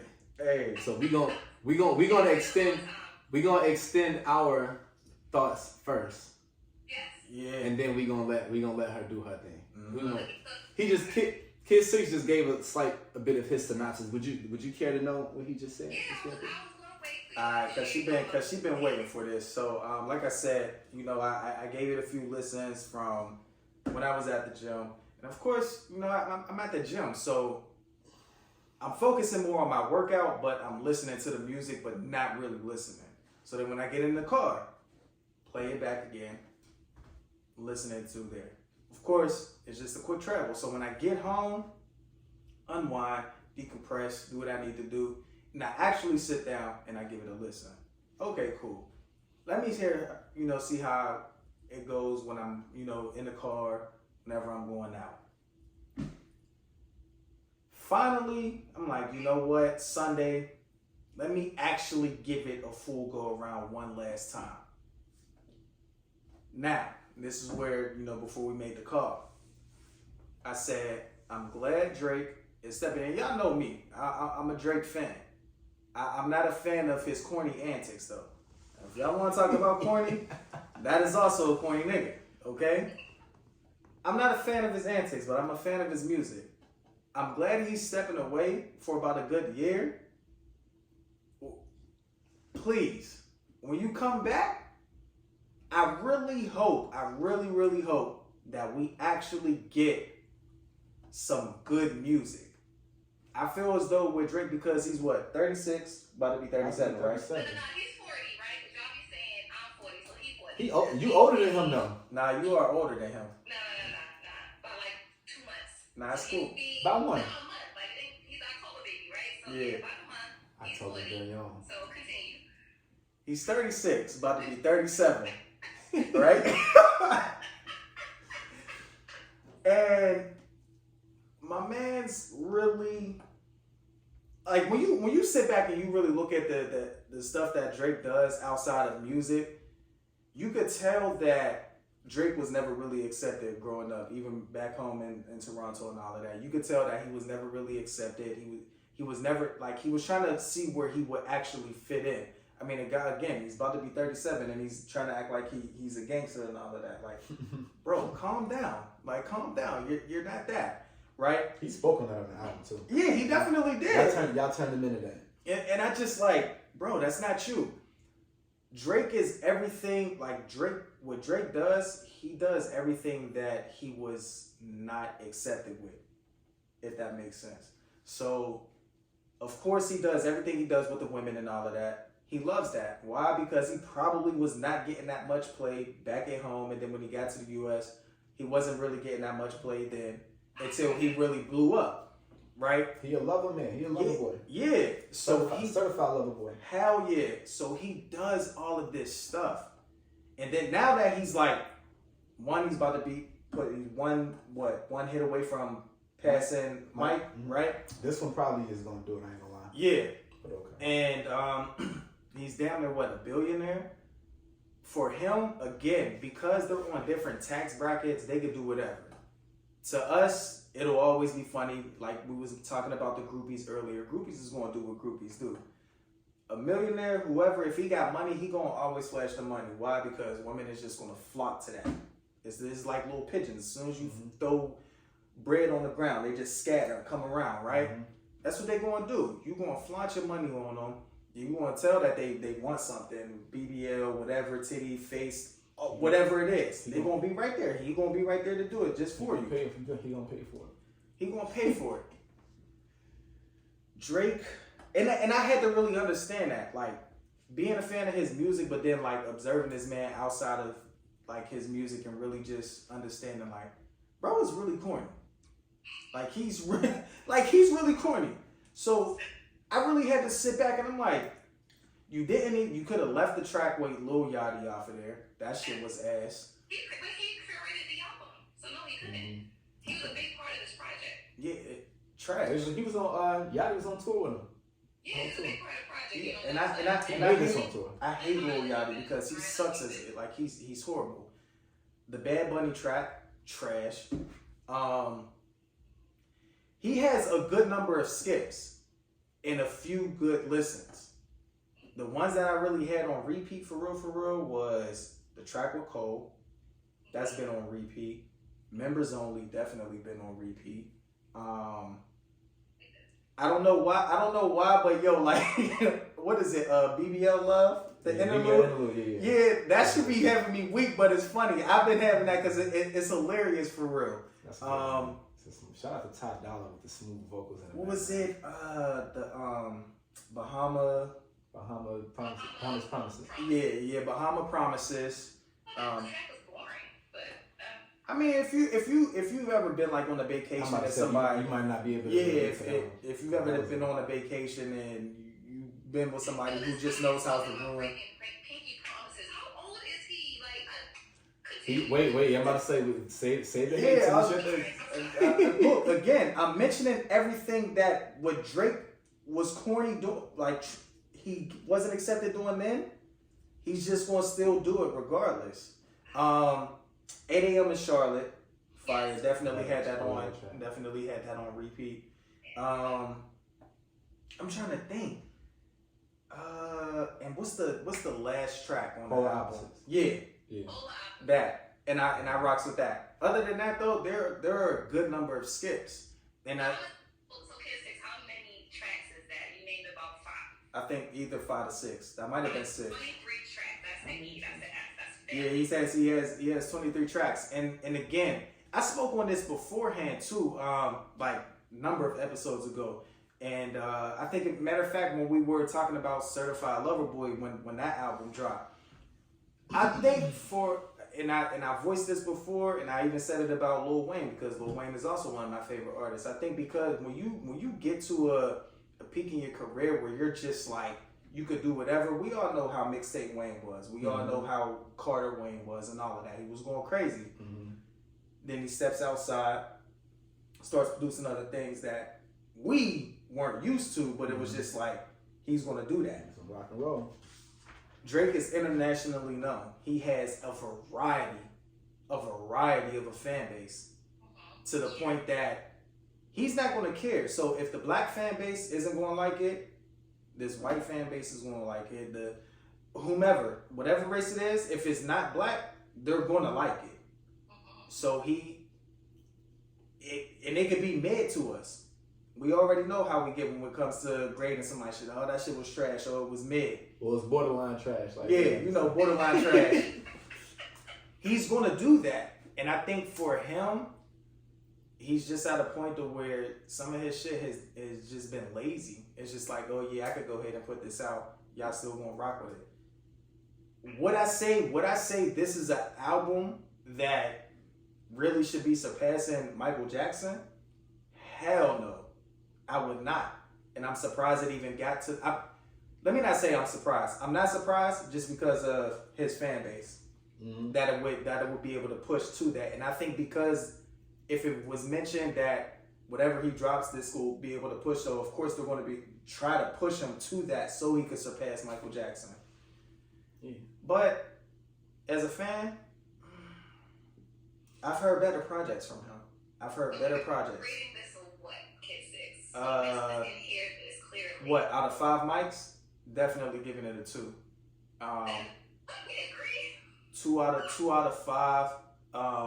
I think for me, and that's just off the strength, like, I don't care if dude keeps rapping about like the women that he be fucking and all of that. It's like whatever, but make it sound good. We all know that if we get a track from Rick Ross gonna somehow still be talking about cocaine, but it's gonna be so elegant that like, because the beat just, it's just gonna be up there and you just be like, damn, like it make you just sit back like, damn. He said that in the last track, but this shit just sound fire. Like, it just make me want to go get in the kitchen and whip something up. Like, but Drake, he's childish. That's just the best way to put it. Like, he's childish and he... Bro. You know, this is the most honest Drake take. I'm surprised. You only saying it's the most honest because you agree. No. I mean, the things that he's touching on, because that has a lot to do with my take. I know. That's exactly what I mean. I mean, I disagree on some things, but I also agree on some things. But he mentioned some valid points where I think a lot of the critics were saying, which is true. It is a fact. I think if anybody's saying anything different, you're just delusional. You just don't want to admit it, and I don't know what to say to that. I bet. So, boom. So now, let me get my synopsis real quick. I'm gonna make it a little speedier. All right. We the joint dropped on Saturday. So first of all, when it dropped on Friday, I was up at like 8:30 a.m. It was 10 a.m. when we was in our group chat with Leah, because you know Leah had to be midnight. but even before then, I was in my other group chat with my guys from back home arguing with them. I'm like, bro, give it some time, because my man's is like, yo, I'm listening to it. It ain't no skips. This joint probably a master. And I'm looking like, bro, it's 8:30, bro. I'm like, it's 8:30. You're not even done listening to the album. It's 8:30 in the morning, Eastern. You're not even done listening to the album. How are you talking about, like, what are you talking about, bro? Like, let it, like, give it some time to listen to it. And just so y'all know that I'm consistent, I was thinking the same thing when Lee was giving her take like an hour and a half later. It's 10 o'clock in the morning. It just came out at 6. Let me listen, because me personally, again, like Kid Six said, I do the same thing with every album. I did the same thing with Nas. Leah can attest to it. She can attest to it. Because, but my reason being is because I know that music serves different purposes. Sometimes you can vibe to it. Sometimes you can party to it. Sometimes you can brunch to it. Sometimes you can work out. It got different purposes. So I always give it a thorough listen in the headphones, in the car, in the crib. You know what I'm saying? Now, when I say in the car, we know in the car, you can get it pretty introspective because it's just you and the music. Even in the headphones, sometimes you can, depending on what you're doing, but we be working out and stuff, listening to it. And in the crib, like, you know, you might be getting ready for work, or you might be just chilling, whatever, cooking, whatever you might be doing. And so I had to live with it for a minute because any artist that I'm a fan of, whenever they drop a project, I have to live with it for a few days so I can see how livable it is, how I can do it. Like some artists, when they drop a project, I might live with it for the rest of it. When Victory Lap came out, I'm not gonna lie, it probably was. I could probably count on my hands and toes how many days out of the year after that I didn't listen to the album. But that's a different story. But anyway, I'm gonna start out. I live with it, you know what I'm saying? It was homecoming weekend, so it was played a lot everywhere. Mm-hmm. You know what I'm saying? We was at over the weekend. And by Monday, I have a grade for you. I have a grade. I'm going to give it nothing. It can't get nothing more than a 70. When I say 70, I'm meaning, no, it's not high. It's not high. It's not high. The reason why I'm going to say it's not high is because if you put out an album, most of the time I'm going to say the lowest I might give you is a 50. I don't care who you are. So a 70 from Drake is not really that high of a grade because we know he's capable of like 90s, whatever. You know what I'm saying? So the reason why I say that though is because in listening to it, I have my favorites. You damn near named all my favorites. Only other one I'll probably say I've listened to in the rotation is in that rotation too is Slime You Out. But and Drew Picasso. I don't know if you said Drew Picasso, but I did. I'm gonna explain to y'all why. So the way that I've interpreted this album is that Drake is, for one, like he keeps mentioning the Michael Jackson record, he's certainly going after that. And you can tell because he has a track with Sexy Red on there, SZA's on there twice, Bad Bunny is on there, Lil Yachty is on there, and Yeet is on there. So now Yeet is, I've learned about who Yeet was with one of my students. He was like 14 or 15. That's who they listen to. But Yeet does numbers with his music. And so it's like, okay, Drake doing a song with Yeet, he's going to appeal to that fan base. Him doing a track with Bad Bunny, and it's crazy because, you know, I be studying my Spanish. Y'all know how, I mean, you know what I'm saying? Doing my little Spanish, I understood it like that. He been El Chico for 50 años, you know what I'm saying? But anyway, if you listen to a lot of Bad Bunny tracks, they kind of sound like that. So it's like he's trying to go after that fan base. Sexy Red, I mean, I'm gonna let Leah talk to y'all about Sexy Red because I ain't, but we know how, you know, he's appealing to those fan bases so that he can do those numbers. Mm-hmm. So I see that was more of his goal than giving people a Drake project. So now the other thing I wanted to say was the way that the album is put together, I feel like, you know, it's for all of the dogs. And so he's talking shit. Normally, we know Drake is he's a certified lover boy. A lot of the songs that he got when he's singing, when they dedicated to the ladies, it's not really in this manner. It's not really him talking shit. He got a song called What Would Pluto Do? Where it's almost like he's singing like the Drake version of Future. A lot of stuff that he's saying about, you know, towards the women. It's for all the dogs. Also said in that, not to cut you off, he also talked about drugging a woman in that song. Like, niggas don't really be... So the thing that wasn't a drug, but I understand what she's saying. What is it to put in a drink? But putting a girl drink that's a little weird. That shit is weird. That shit is like the equivalent. That shit's like the equivalent of giving a girl like one of them gas station pills so she could be like. Yeah, no, that's not cool. But it's definitely crazy. Rick Ross got in trouble for that shit longer, but he said Molly all in her champagne. He a wild nigga. She but know it. But anyway, the way that the album flows to me is like, and I feel like Drake kind of does this not on every album, but every album has a point where there's like a certain rotation of songs that if you're a certain kind of Drake fan, that's what you identify most with. Like, for instance, I feel like I'm going to take it back to Take Care. Once you get towards, like, the Underground Kings, Cameras, Real Her, like, it's like a certain flow where it's just like, okay, right here, I'm locked in. And I felt like he had that in the middle of the album when he got, like, around, right at the end of 7969, Santa Joint. Because Drake, y'all know Drake also does this thing where he does, like, half a song. It'll be, like, not literally half a song, but it'll be the same song, and then halfway into the record or towards the end, he'll switch the whole beat up. Yeah. He did it a couple times. Most of the time, he does that to switch the flow of the album. That was a song where he switched that flow, and it went into the Slime You Out record, followed by Bahamas Promises, then Tried Our Best, and then Screw the World Interlude, then Drew Picasso, Members Only. Went into that whole run. But then also right after that, he went right back to the now these are the collaborations that I did for the sake of the album on the charts and shit with the I forgot 8 AM in Charlotte. That's a fire track, of course. But the Bad Bunny track, the SZA and Sexy Red track, the Lil Yachty track, and then even Away From Home, it was just like you can tell he's trying to appeal to a different crowd than he normally does. And so I love polar opposites, by the way. And so with that being said, that's why I say I give it no more than a 70. And it's like, you know, Drake is one of those artists that, because he's so good at what he does, you know, his thing is the Midas touch. It seems like he can't do any wrong until he starts to, his version of wrong is a different version of wrong. It's almost like if we're watching a basketball player that averages 30 and then they have a game where they get 18 or 20, it's like, you can, like, we don't expect, we expect way more of you, you know what I'm saying? Right. And you can't be like, well, another player got 18, that's a decent game. And it's like, well, another player ain't you. We're not holding you to those standards, nigga. Yeah. You know what I'm saying? So with that being the case, I want to say there's a downside that I've noticed, because you mentioned Wayne. There's a downside that I've noticed to artists that get to a point where they're so good that it seems like they can't do anything wrong. Because Drake is very, very good at making music.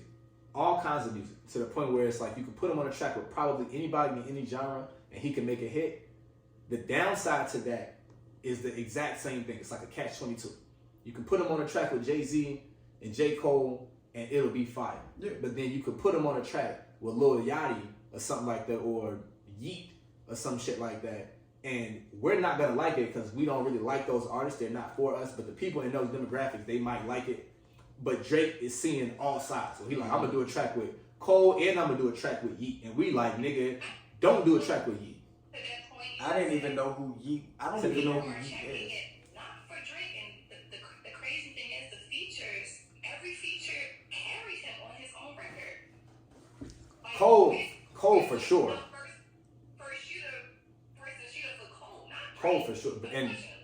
But listen, Cole a different motherfucker. Like my God. I don't know what's been going. I really can't wait for his album to drop. We can listen. We could debate the Cole thing because I got an argument. Somebody was telling me that Cole feature was the best feature on a Drake album of any of his albums.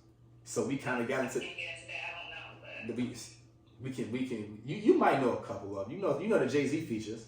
Yeah, no, I know the features, but I really have to go back to like. Yeah, but that's why a lot of the early arguments we had, it was arguing that more than it was arguing the album. But to that point that I was making though, it's like I see that Drake is really like, I can make music with anybody, and that's what he's trying to do. And it's like, just because you can do that, that might not be what you need to do, because certain people that you can make music with are gonna be so far out of who you are in essence that it doesn't seem like this is what, you know what I'm saying, the core of your fan base. Because Leah, you remember a while ago when I think we was having a Jay-Z and Nas debate, and I was saying that Jay is bigger than Nas because he has more people in each demographic. Like, I feel like there's a certain demographic where they kind of even, but then it might be like a younger fan base that don't know much about Nas, but they know about Jay.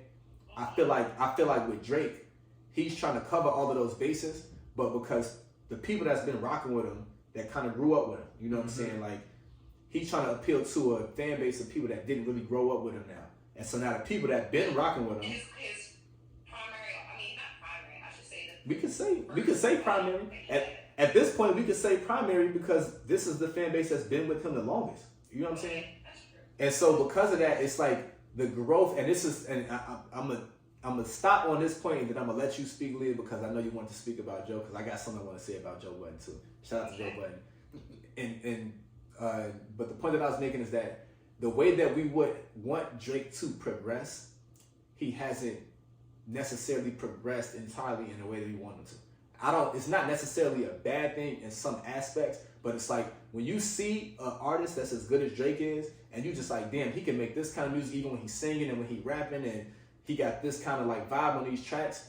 When he goes through certain things and he reaches a certain point, you be like, damn, I wonder what happened if he reaches this point in his life and he's making this kind of, like with Nas. Like we always talk about how Nas at 50 is making some of the best music he ever made, because Nas then had a 50-year-old soul when he was 20. Mm-hmm.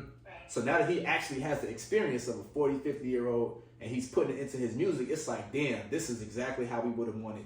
You know what I'm saying? So with Drake, it's like at this point, we kind of like, we don't want you to be trying to cater to that younger crowd, bro. Use that and actually, so again, like Kid 6 said, I hope that when he takes this time off, because I feel like he has been focused more on output than he's been focused on quality for a minute.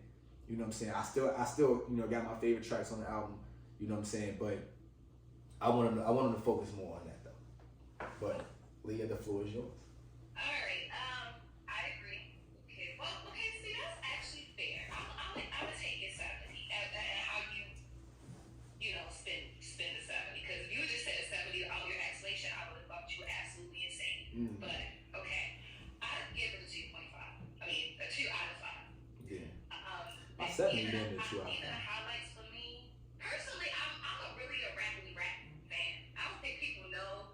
As feminine as I am, I love. I think they know. I'm listening to the artists that I know a lot of women are not listening to. Spit something right now. Picking up the hip hop pods that I know females are not tapping in. I'm really that rappy fan. Spit something right now. I think the Mixxeners know your favorite rapper is Nas. I think they know. They know my favorite rapper is Nas, and you hear women, they may not say Nas. They may say even the Jay-Z, but they're not going to say Nas. So it's very shocking. They gonna say Drake. I'm a rappy fan. Like I like the Nas's, the Griselda, the Skyzoos, the Locks.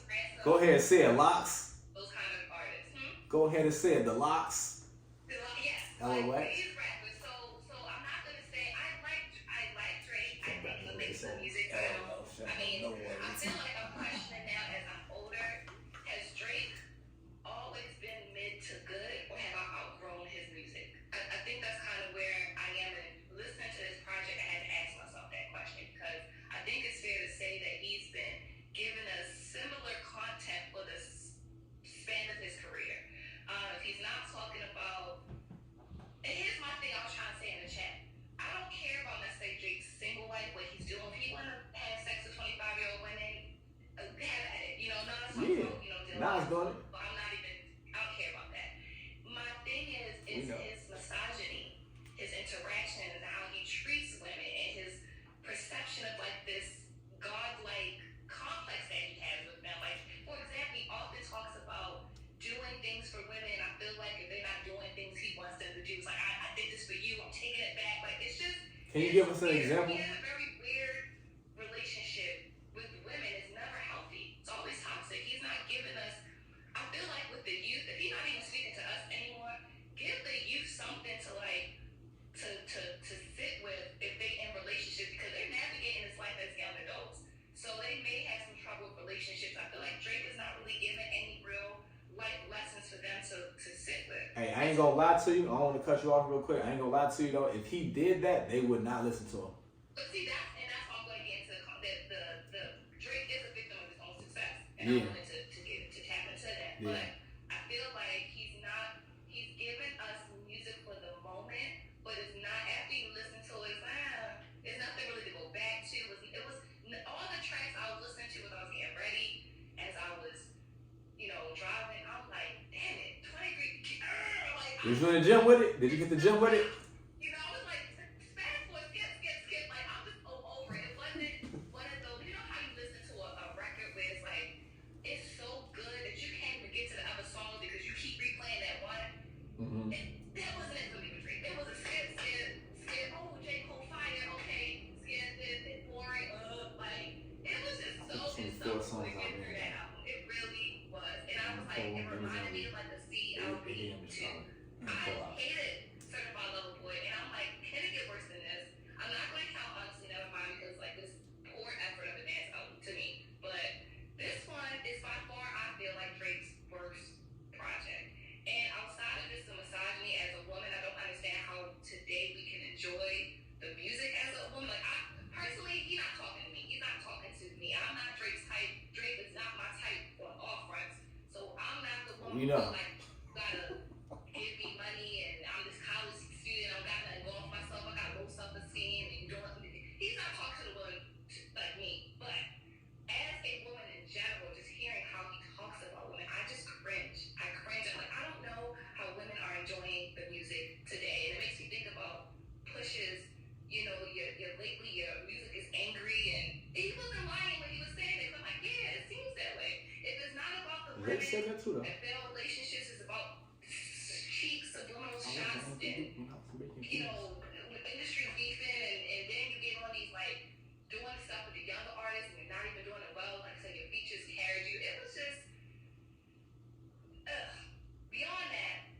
What I didn't like about the album was this for all the dogs? Was this for all the women? Was this for No. What was It was for all the dogs. Okay, I was confused. That's why you don't like how he talking about the women, because it was for all the dogs. I really didn't get that. For me personally, I was very confused. I Every thought one the of the dogs. sequencing, the direction was poor.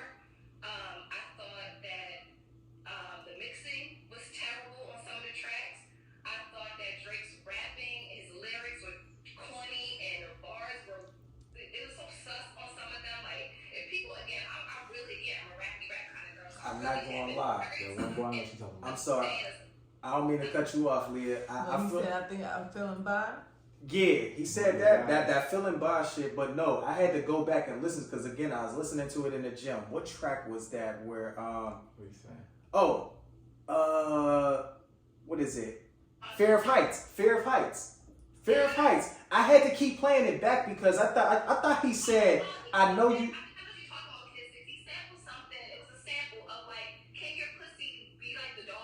I thought he said I had to play it back because he said I heard you was a cat. He said I heard you was a capper, but when I'm in the gym, I said I know bro ain't just say I heard you was a capper, but can you make that pussy? I said bro, he's wilding with this. I heard he was a cat, but could you make that? Yeah. So I'm like, yo, yeah. I was like, come on, bro. What did say? What the dog say? Rude.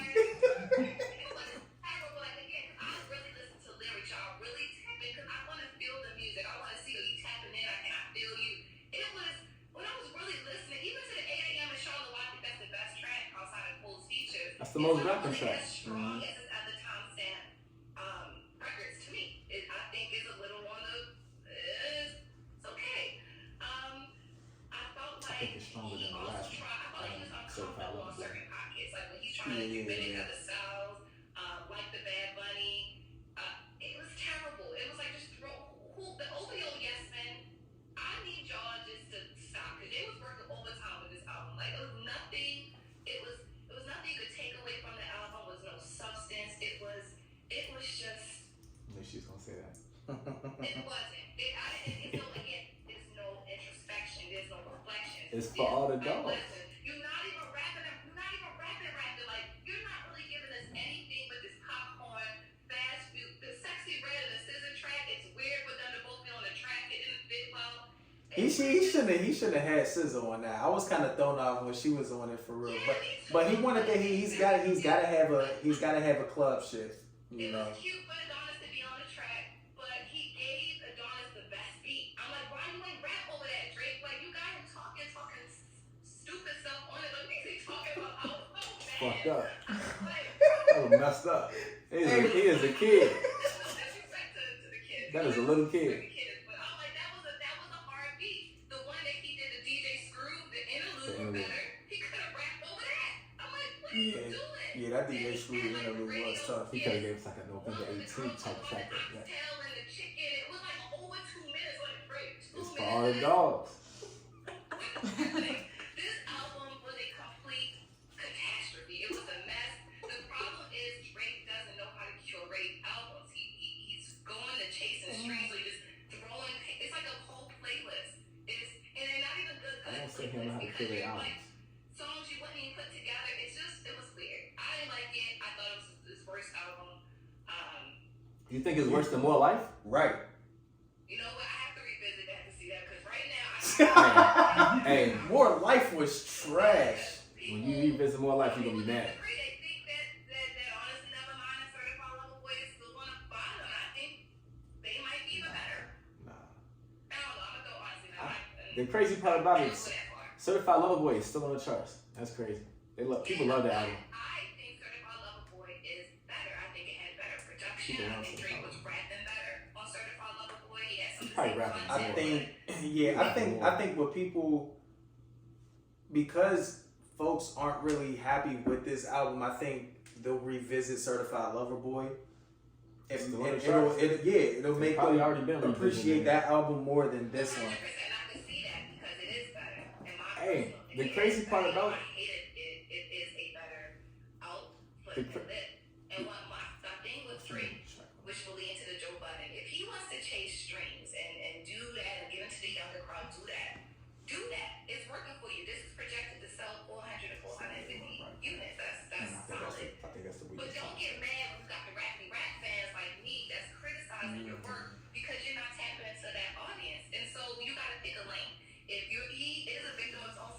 he has this robust audience. He's trying to please everybody. But because he's trying to do that, you get this mess of an album. So if you're going to chase streams, chase streams. If you're going to do the rap thing and stay with your primary core fan base, do that. But don't get mad when you're like, I'm boasting and bragging about my money and accolades and success. Joe hit a nerve. Everybody do that shit though. Joe hit a nerve. Joe was really. You ain't speak on Joe yet. You gotta speak on Joe. Yeah. Joe Budden. Okay. So Joe Budden, right?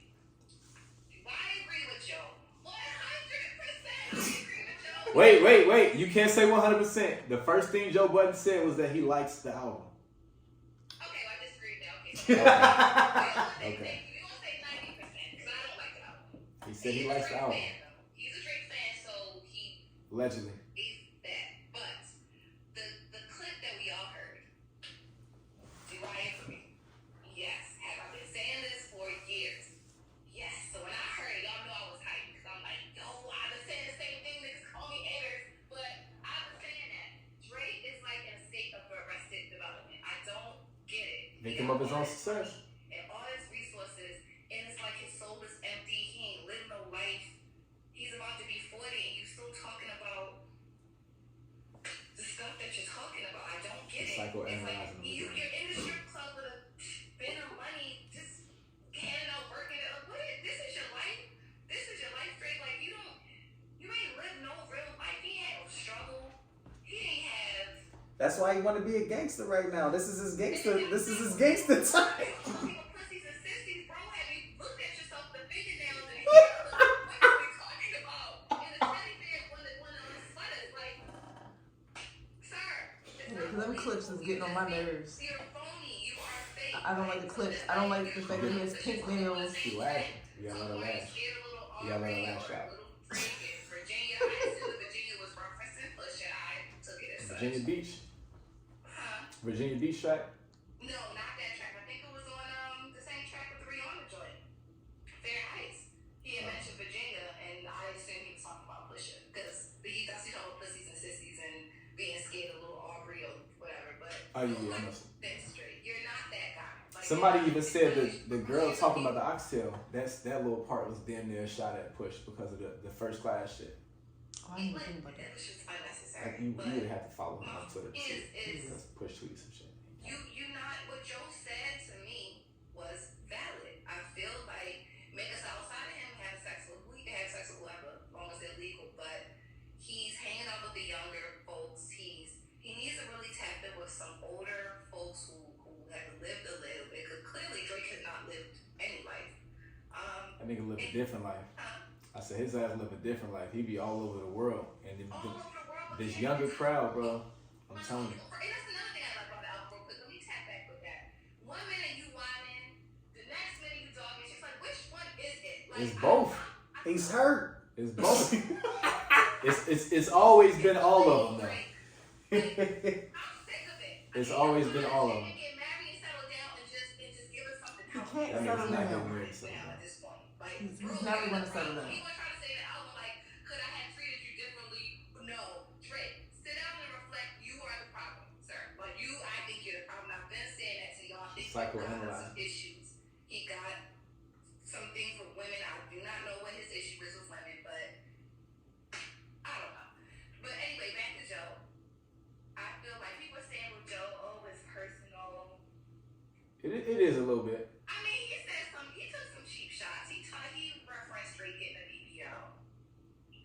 So that was probably personal. That's actually And hilarious. Joe, I really think he can't talk because he mess with younger chicks too. So we can't say that, Joe. Yeah, didn't he do some wild shit with a dog too?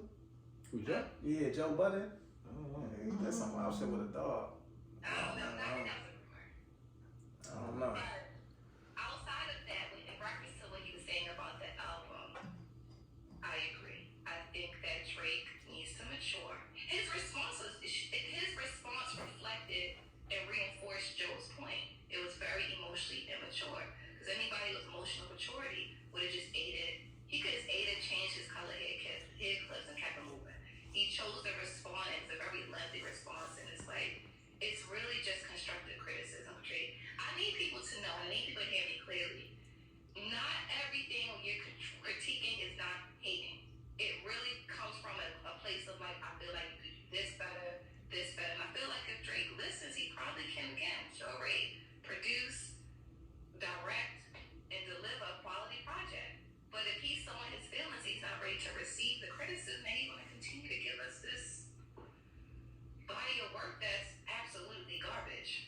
So let me say something about the Joe Budden thing real quick though. Y'all know I rock with Joe. Like I think Joe's a hell of a rapper. I used to listen to Joe a lot when he was still putting out stuff because I think he's a hell of a rapper. First thing I want to say though, shout out to Joe Budden, is that y'all gotta understand, Joe Budden has a reputation as an old hater. Let me just put that on the forefront. He has been known as an old hater since he has come out with his podcast and stuff.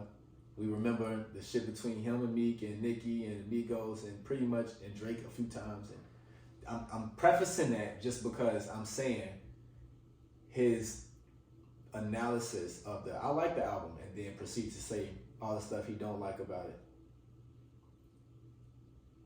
That's why, because he kind of does that. But also, I have to point out the fact that because he's a former rapper in this, in this game, in this industry, it's a little bit different hearing that kind of person say stuff. It's like when we watching NBA games and then former NBA players that are now analysts are saying stuff about current NBA players, and they take those kinds of criticism like to heart the most because it's like fuck out of here. But I seen a lot of people saying that points were made on both sides between Drake and Joe.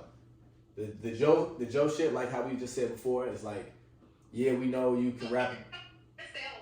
He chose not to play into the game of the business. Who, Joe? Yeah. I mean, I don't even want to say that. No, Joe's a hell of a rapper, but we know that in this game, it's more to being in the game and staying in the game than being a good rapper. You got to know how to make songs that people also want to listen to. You know what I'm saying? And I say that to say, because I mean, hell, even when some stuff is streaming well and it might not be sonically pleasing, like how you felt about Kendrick, and it still does great on all cylinders. People, I mean, listen, in every we've seen it in too many different ways. I'm not even gonna speak on Kendrick. I don't have it's that stuff speaks for itself. But what I'm saying about Joe is that Joe kind of got screwed by the industry. I think that kind of derailed his career. Like the Pump It Up thing, that's not his sound at all, his style at all. That kind of derailed him early. But the thing that I was gonna say is that for the points that both of them made, Joe's pretty much just like, this is the kind of Drake that I want. And I think a lot of people, that's their plight with Drake. And I feel like that's, like I said, a victim of his own success. Drake has the Midas touch. He can hop on a track with any kind of artist anywhere, and he can make a good track. And so therefore you have people from all of these different versions of him that like all these different versions of him. And he tries to please all these different versions of him every time he drops a project. And then what ends up happening is that all of these different sounds can't mesh well. Mm-hmm. And then, because I like when Drake sings, I like when Drake raps. I like the introspective version of both of them. So when he's singing in songs like Members Only, or even like, I like the story about Muhammad Breeze. The joint ruined the goddamn vacation. Stuff like that happens. That's a song that's literally for all the dogs. But, and then you hear a song like 8 a.m. in Charlotte, and he's rapping, and I like those versions. It's the other kinds of versions when he's trying to make a hit or something like that I don't feel like always pop to me, because he has to appeal to that. But I feel like, and for what Drake said, Drake's purpose wasn't to make that kind of music that Joe said he wanted to like. His purpose was, I guess, he wanted to make the kind of album that he made. He wanted to appeal to a whole bunch of other different people, whether they're younger. Chasing. Yeah, like stats. Pad the stats. That's a perfect way to put it. That's all he's doing. He made this album to pad the stats. Because he's my bad. Go I was going to say, because he easily could have gave like the perfect example for how you said his combination of singing and then rapping and everything. Yeah. If you're reading this, it's too late. That's a great. That was from beginning to end. Like even Take Care. Even on Take Care. But with that was like, it was no skips on that. Like no skips. Drake was talking this shit. I felt like Drake should have gave us that, because he could have been talking this shit, then he could have got to the singing. And he ain't have that many features on there either. He had Wayne, Party Next Door. But he's not that same person though. You can't take him back there. And then that person not coming back. He's not, but he is. He don't even know who he is at almost 40. Paragraph and essay that he wrote. You were the guy in the audience with the dusty and Nietzsche jeans, because you have to be a real Joe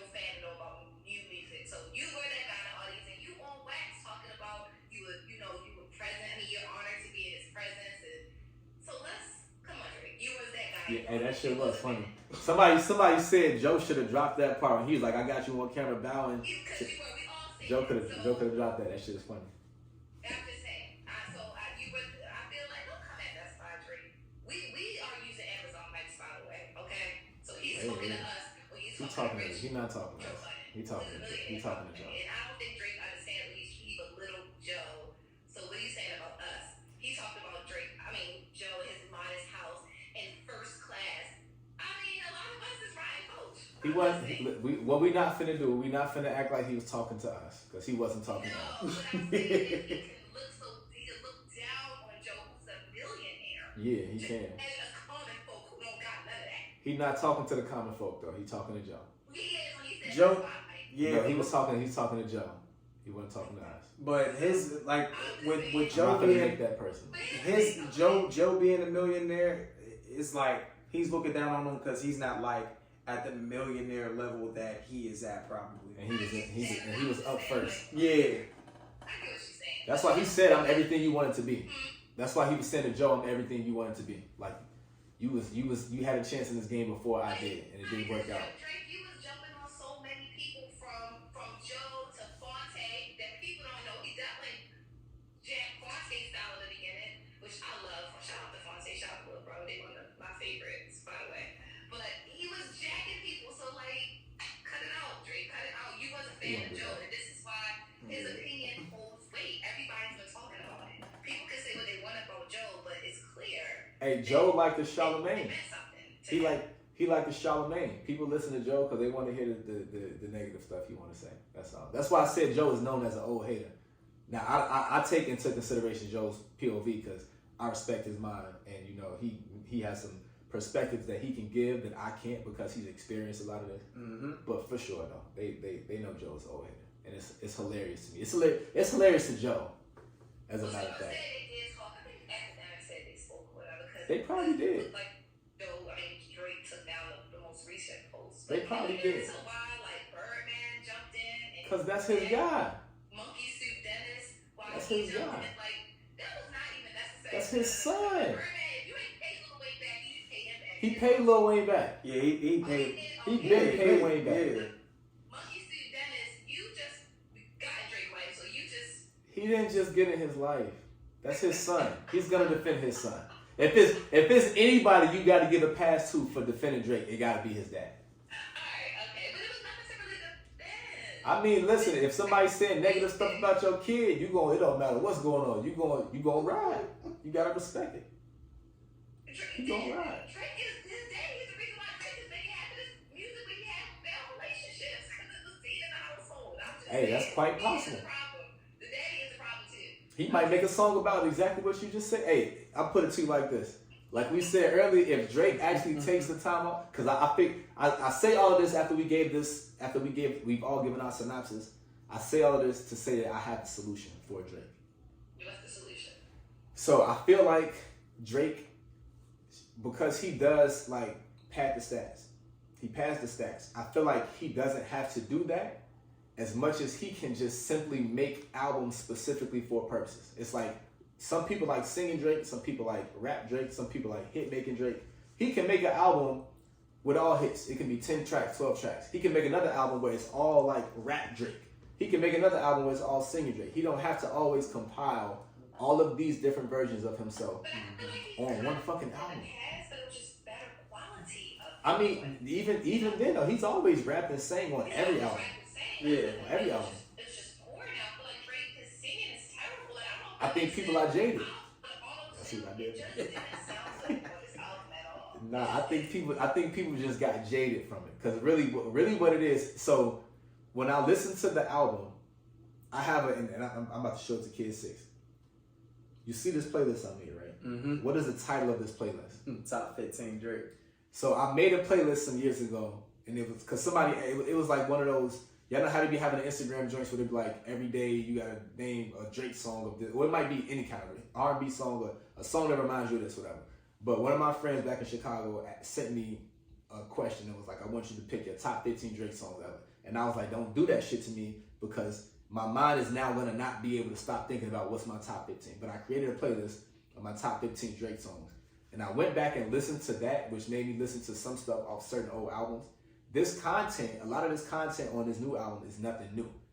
Now I realized that over the years, like when you listen to the same kind of or similar kind of content over the years, you can become jaded from it. Y'all see what I just did there? But and because of that, you're gonna be like, okay, well, you was singing about this on this album when you was 23. You was singing about this now, you're 36, and you're gonna be looking like, bruh, I'm kind of tired of. Even if it sounds good, you gonna kind of get over it sounding good. Hell, even if it is, but you also some stuff is. There's people that. But the only difference is that like the only person who's really been, I would say, and it's like people should really go back and really like take down notes because Nas, he was really putting out like good projects. Like he really provided us with good projects, right? And it's kind of like these artists, they just didn't care to really just be like, okay, you know what? Let's actually produce quality instead of quantity. I'm finna throw a shameless plug in there for y'all real quick. But see, how does Nas was able to do that? That's the song that Nasir Jones. He was able to stay true to who he is, and now he has some. But shit, he did the Uchi Wallies and all that. you know that. Like, he pivoted and came back. But No, but I'm saying like with recently because Yeah. we all know how the music has been. The music has been shitty as of late, and Nas really been on this. And again, if you're a Nas fan and actually rock with Nas, then you're going to appreciate the music that he's been putting out for us. I think, But if you're not a Nas fan, then it's just kind of like nobody trying to hear that. And again, this goes back to Drake, right? And this is the conundrum. Nas is putting out quality projects, but he only, now granted he is independent, but he only moved 16K units on Magic 3, while Drake did 400 to 450 with this, is what projected. So again, if Drake is chased, if he wants to do the quality projects and the rap and all that, will people support it? Because we say we want that type of Drake, but will people actually go out and support it because we see it in the people who are producing the quality projects? They're not moving the same numbers the way that the Drake is doing on the Sexy Reds and the Cheap Keefs and all that. So do I think Drake is capable of making more mature content? No, not right now. I feel like he got to take a break and go out and live a little bit, be around different people. I don't even think he's what we're asking for. He's truly capable of giving us right now. He showed me between 2020 and 2023 with these projects, he has not shown me that he's capable of even doing what we're asking. But damn, you ain't like Dark Lane demo tape? You ain't like Dark Lane demo tape? Actually, I did not listen to Dark Lane demo tape. So I'm gonna, now that we're talking about this, I'm gonna go listen to that and to see if I think you might like that better than everything else. I think you might like I know how you feel about Drake, so I'm not gonna expect you to like it, but I think you would like that more than everything else he's dropped since then. Okay, all right. All of it. But do I think in time he can give us that life is good full Rapping forward? on there. Yeah. Maybe right now, no. So and I think it again, does he want the streams or does he want that quality? That nigga wants the numbers. He want the numbers, that's all. We have to wait to find out. But I hope, he gets his health together. He said he has a stomach issue. I didn't even know Drake did lean. He talked about it in the album. Hell yeah. So that can easily 40 the only one that knows how to deal with depression. So I hope he gets this. I don't know if they've alluded to the BDLs and all that. I don't know about that, but I hope he gets himself together. I wasn't looking forward to his album honestly because I already knew he was gonna get. He gotta just be himself, man. He can't keep trying to be this gangster, man. And he said it on. The crazy part about Drake is this is so funny to me because people really be pushing that nigga. They really be testing him. When he was just like, y'all turned me into this, I understood what he meant. Because people really was just like, they've been calling him soft since forever. He's soft. Drake don't gotta. You're soft until you're not. That's all I know. Go find himself. He better go to like. I've seen people go from being called soft to being killers because people kept calling him soft. Because he doesn't have an identity at all. We don't even really think about it. Through the course of Drake's career, can we say we really know him? Where he comes from, we know he comes from Canada, but do we really know who he is? I don't even think he knows who he is. A lot of our favorite artists we listen to, and we've heard their life story, to some degree. We really haven't gotten a reflective, I know you Drake. I don't know who he is. I'm gonna keep it 1,000 with you. I I'm a challenge you on that because I feel like you do. Do we? Who is Drake? I think we know enough about him to say we know. That's why even when he went up against Push was able to make the Life of Adidon joint because of shit that Drake like. I think we know enough about that. That's a part of who he is, though. Yeah, I was about to say that's who he is. I mean, that's who he is. That's a part of who he is as a person. We know that. But aside from that, though, I wanna mention two things real quick. The first thing I want to say is that I think that almost the exact opposite. Like I agree with your point. I just agree with it for the opposite reason of you saying he needs to go experience life. I think he needs to sit his ass down. I think him being out and experiencing life is why he keeps doing this because this is what's out there. Like we see the world goes crazy over the Sexy Red type tracks and the yeet track. The world is going crazy over there. Everywhere he is, that's what he's saying. So that's what he puts into the music. That's what he's chasing. Then say that. No. It's not about him chasing it, but I'm saying that's what you see. Like when people be outside and stuff and you go in certain places, those are the tracks that's ringing off and that's the stuff that you listen to. And I feel like him seeing that is what's making him make that kind of music. But I feel like if he really went and sat his ass down, then we could get the Drake that we all know and love when he can, reflect on things and he can be, more purposeful than just trying to make hits. And now the second part. Hear more about Father, because he's touched bits and pieces. That's what I want to hear him.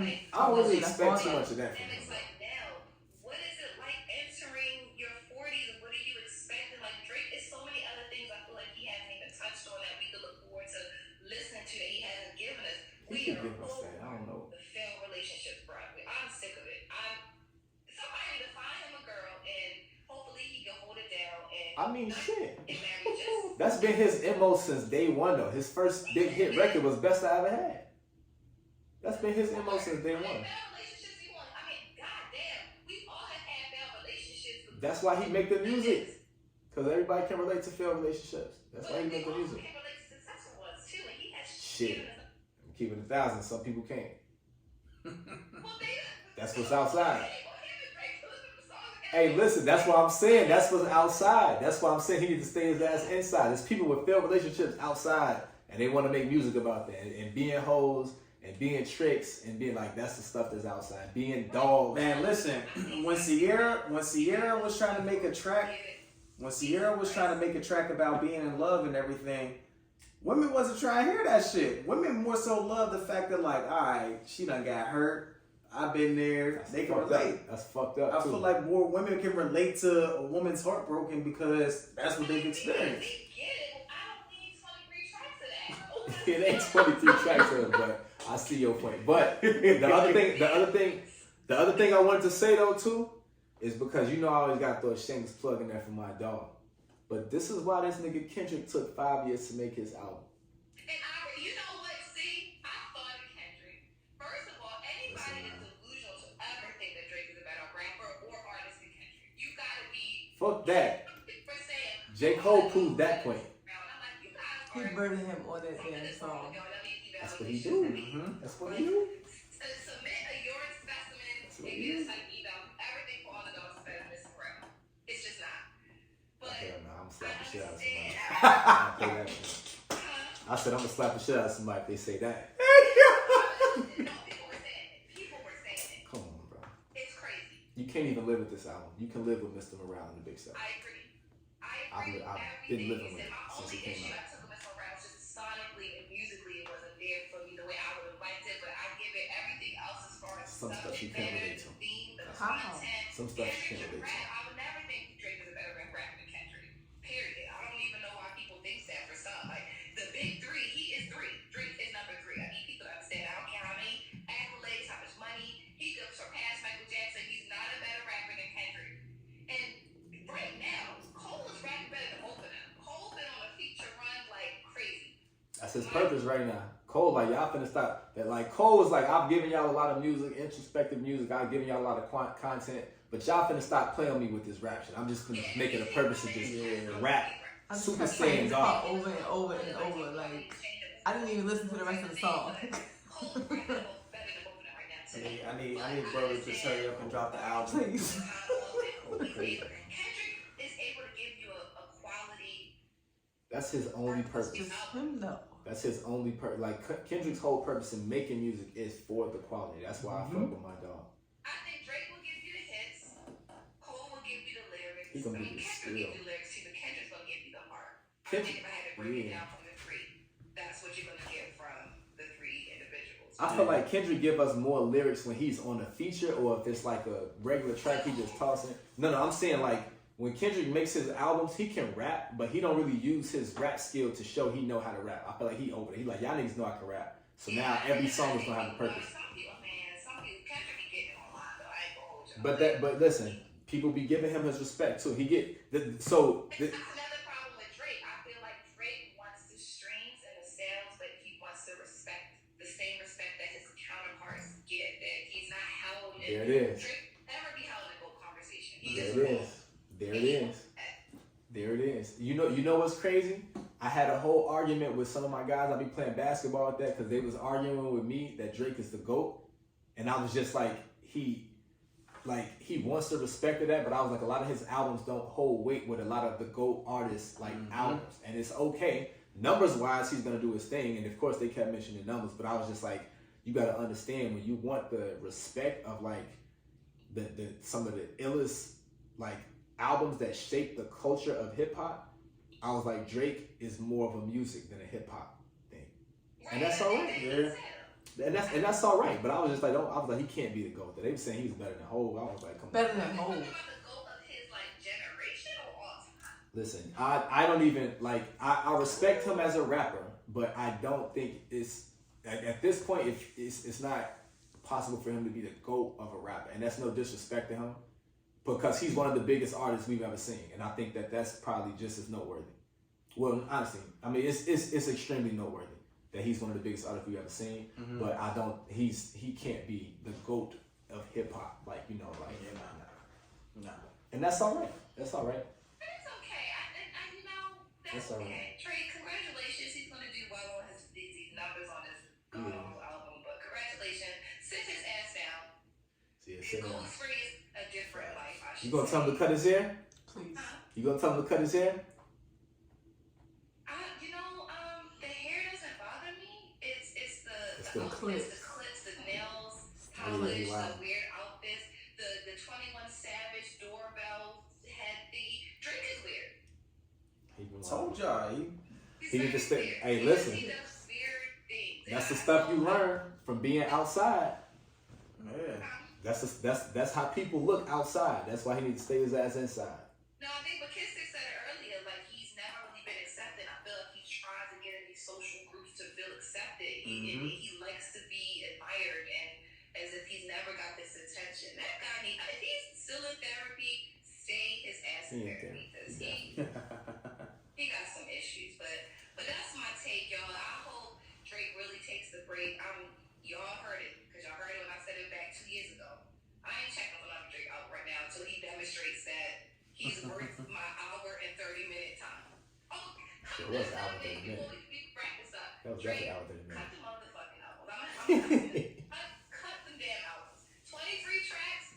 Absolutely not. He gotta put the hits on there. A classic for Drake will be a 12 to 14 track. Nothing more than that. He can't do a Nas. He can't do a 17 track, no features. He can't do 15? He can't do 15? I think Nothing Was the Same had 15. With the bonus tracks. Yeah, I think it was like 15, 16. It was 15 with the bonus tracks. It was 13 without the bonus tracks. How many was on If You're Reading This Is Too Late? Like 20, like. I think that was like 18. I don't know about today. 17. Drake is safe with 12 to 14 tracks. Tops. I mean, you know another thing? He gonna give us a deluxe. Just the Yeats and the Chief Keefs and all that, but I would like to see a Cole. I would like to see those other rappers that I don't know. On his features. But again, that's my personal bias. I look. Who he needed to have Ross on this shit. Him and Ross, they never miss. I think he needs to start doing stuff with artists that he never misses with. Maybe go back to like the Khaled gave you. I mean, Khaled gave us hits. Yeah, Khaled definitely. Okay, someone said Drake needs to do a Nas and Hit Boy and tap into like one introduce it, and they said Tyler would be a good pick. I can see it. I can see it. They both weirdos. Be on some little goofy I can shit. see We it. kind of want to get away from the 40 and OVO camp. We want to kind of move away to some new territory. Shit. Even if you stay with 40 When and I heard him over Noah. with Dr. B, I was like, oh. yeah, Okay. Tyler. Shout out to Tyler. Off that one. Shout out to Tyler. Yeah, shout out to Tyler. So yeah, that's what I would say for Drake. But shout out to Drake. Well, ladies and gentlemen, there you have it. We gave our review for all the dogs. Until next time, this your Big Dog Kid 6 Chi-Town's finest Carlton. You dig? We aka the therapist. He the only one that waited. And behind the scene, your girl Miss C Green. And until next time, y'all, we out of here. In the mix, Carlton Lee again.